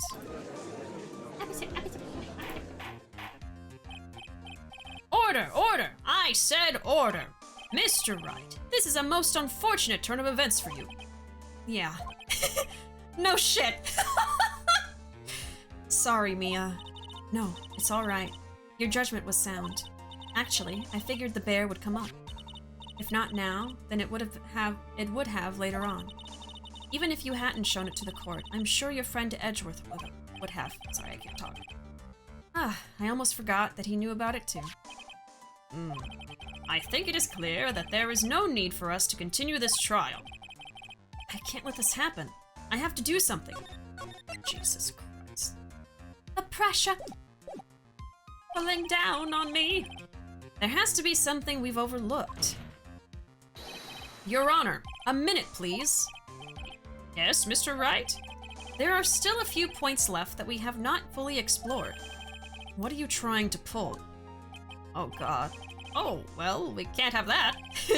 All right, Mr. Wright. What questionable point would you like to explore further? Powers' testimony, the person who received the bear itself. Probably the person who received the bear. I mean, we can't even confirm that it was Engarde who got it. Although it was found in his house. Oh, shit. I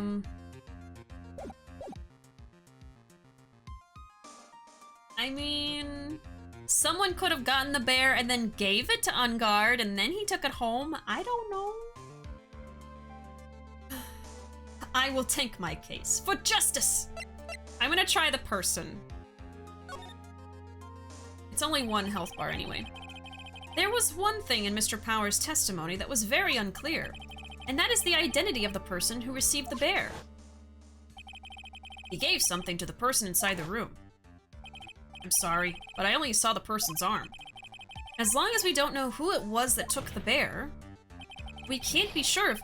Ah! Are you gonna sneeze? Well, what is it, Mr. Powers? If you're going to scream like that, then at least give us a good reason why. Oh, yeah, sorry. Actually, so, I remembered. I remembered who took the bear. What? I thought you didn't see who it was! Really? I mean, I only saw his arm. But, the arm... It was the Nickel Samurai's arm. I swear it! But still, someone could have been wearing the costume. This whole time stalling is so funny. I know, it's just like, wait! 5 more minutes! Oh, okay, so the arm was the Nickel Samurai. Okay. How enthralling! You've got to be kidding. Are you sure of that, Mr. Powers? Yeah, I'm sure it was the Nickel Samurai.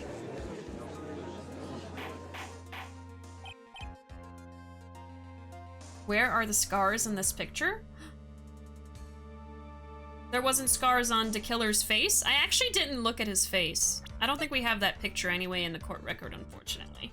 Maybe it'll show it again. Order, order! It looks like you've dug your own grave, yet again. How many times is that today? I've lost count. So the person who took in this little bear was the Nickel Samurai. Oh, they just weren't really drawn? Oh. And as we all know, Matt Engarde is the Nickel Samurai. But we already know that Andrews was wearing the costume at some point. Thanks to the defense, we've made that all the clearer. What am I supposed to do now? Mia, help! You don't have time to act lost. You've got to find another angle to attack this from. Hurry! Now I will bring this cross-examination to... Your Honor! Again, Mr. Wright? We've already removed any and all questionable areas of this testimony.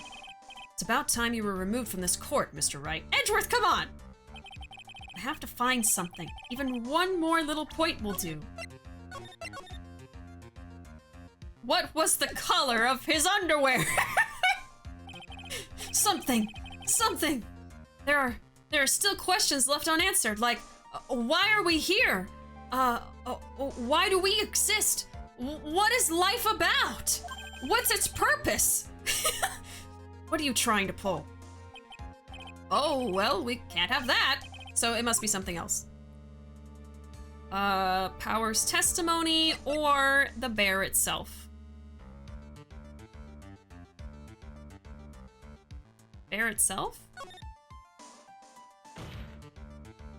I think it's fairly obvious that the bear itself is very questionable. The bear, Mr. Wright? This was found at Mr. Engarde's mansion. However, Mr. Engarde was arrested at the hotel that night. Oh, that's true. So how would it even get to Engarde's mansion? So we could claim that the killer took the bear to Engarde's house where he was keeping Maya, and it wasn't Engarde that got it. Are you sure we aren't all just dreaming? Is life even real? Is this just a simulation? Why are we still here? What is our purpose? Will you marry me, Edgeworth? I mean... Okay, Mr. Engarde was arrested at the hotel that night, which means that since the murder occurred, he has not had a chance to go home. Oh. I think Your Honor has already figured out what I'm trying to say. It is not possible that it was Mr. Engarde who took this bear to his mansion. This is true. Why, that's very true. We didn't consider that point, Mr. Wright. There was no way, time-wise, for the defendant to have taken this bear home. You know what I've noticed? I have to comment on this. That usually when Nick brings up kind of outlandish or simple things of like, what about this detail, while he's desperate to get an innocent verdict, the judge usually pushes back a lot like, really? Are you sure that's important? But now that we are trying to prove the innocence of someone we know is guilty and we're just buying time, now the judge is like, you know what, Wright? You're right. We really should have considered that really tiny, insignificant, almost detail. That was so smart of you to bring up. It's like, whose side are you on? There was no way, time-wise, for the defendant to have taken this bear home. Phew, disaster averted. Not so much. You haven't gotten the best of me yet, Mr. Wright. Huh? I remember it clear as day. I remember what you muttered to yourself at Engarde's mansion. We have this area completely surrounded. There is no way for him to escape. Can't believe it. That butler. All this time, he was the killer. Oh. The killer and Engarde were working together, so to speak. And the killer was hiding at Engarde mansion as its butler. What a bold move. The bear figurine was brought back to Engarde mansion by the killer himself. Couldn't he have been working alone? I don't know. When it looked like he was about to be arrested, Engarde had him do so. I assume because it would have been bad had the police found it during their investigation. What I am surprised at is that the police didn't already try to look at Engarde's house, because if he was a suspect of a murder, wouldn't they go looking in his house for other clues? Like, but they didn't. Maybe they would have found Maya. Well, Mr. Wright, you've been quiet for a while now. This is too much. Isn't there anything I can attack at all? Yeah, I don't think they gave that guy the stitches on his face that time, huh? I didn't look very closely, but... Convenience! Done all the studying that would make a difference. Time to chill. Nice. The judge read the script. He's trying to keep things interesting. I think we've heard enough. We now know why this bear figurine was at the defendant's mansion, as well as who it was that received the bear from the assassin in his room. Everything has become very clear. I don't know about that. The client who hired the assassin to commit the murder was Mr. Matt Engarde. I see no reason for this trial to continue. Therefore, I will now hand down my verdict. Thank you, Your Honor, for your understanding. You see, Mr. Wright, you could not win against the truth, could you? I knew it would turn out this way. After all, what Edgeworth has stated is the truth. Any last objections, Mr. Wright? Well, do I? What should I do? No, I gotta raise an objection! What about Maya? We just have to waste time. I will now announce my... There is only one way for me to drag this trial out. The only thing I have left in this one dirty trick. Oh, is this one dirty trick? Your Honor, right now, we have these 2 reasons to believe my client is the assassin's client. Okay. Oh my god. We have 2 reasons to believe Matt hired the killer. Okay. Reason number 1. He accepted the bear figurine from the assassin. Oh yeah, the killer doesn't have the stitches on his face here. It's like a side profile. I wonder if they just forgot? Okay. He got the bear from the killer.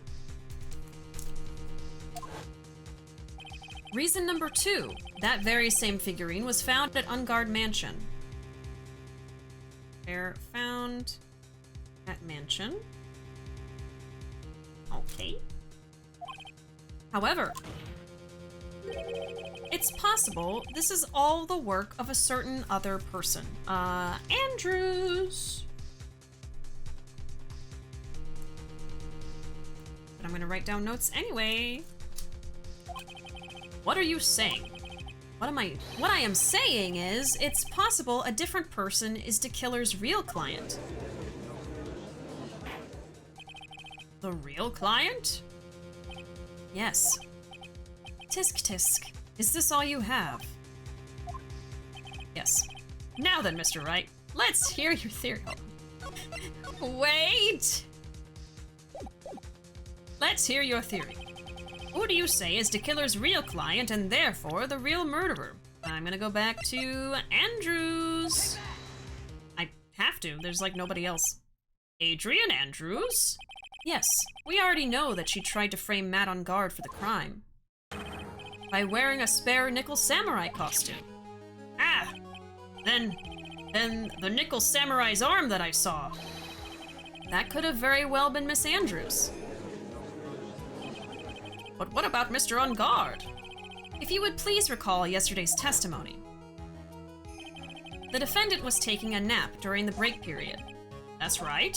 Then, finding this figure at Mr. Engarde's mansion, it was a well-laid trap set by Miss Andrews. Mr. Edgeworth, what is your opinion on this? I can't even begin to count the flaws in the defense's logic. Besides which, there is no evidence to support it. However, I can't fully discount its possibility either. What is with this trial? Come on, anyone could tell Engarde did it. I can't believe the defense would go so far as to pin the guilt onto someone else. Yeah, unbelievable. It's not something petty. It's murder of all things. This is to save Maya. This is to save Maya. Yeah, he must feel like shit right now. He thinks of himself as a very good person, upstanding lawyer, only defending the innocent, and right now, we're defending a killer. Even if the whole world turns against me, this is one fight I can't give up on. Order! Order! All disruptive parties will be forced to leave the courtroom. Your Honor. For the benefit of the defense, I'm willing to play along with his what-if game. His what-if game, Mr. Edgeworth? The prosecution is prepared to challenge the defense's theory. Mr. Wright, even you must have thought it strange and wondered, why would the criminal want this little wooden bear? I mean, yeah, actually, I would like to know. He's right. The killer did specially bring that bear to Engarde right away. Why do you ask? Is there something special about it? Absolutely. And I'm sure that once the court knows its significance, the true killer's identity will become crystal clear.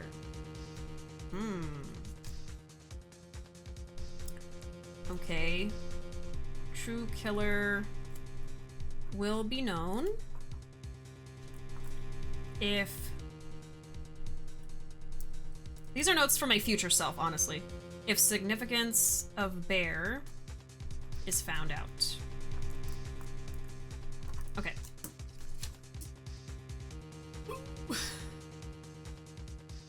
Also, if this goes through, you would be putting an innocent person to jail. Yeah.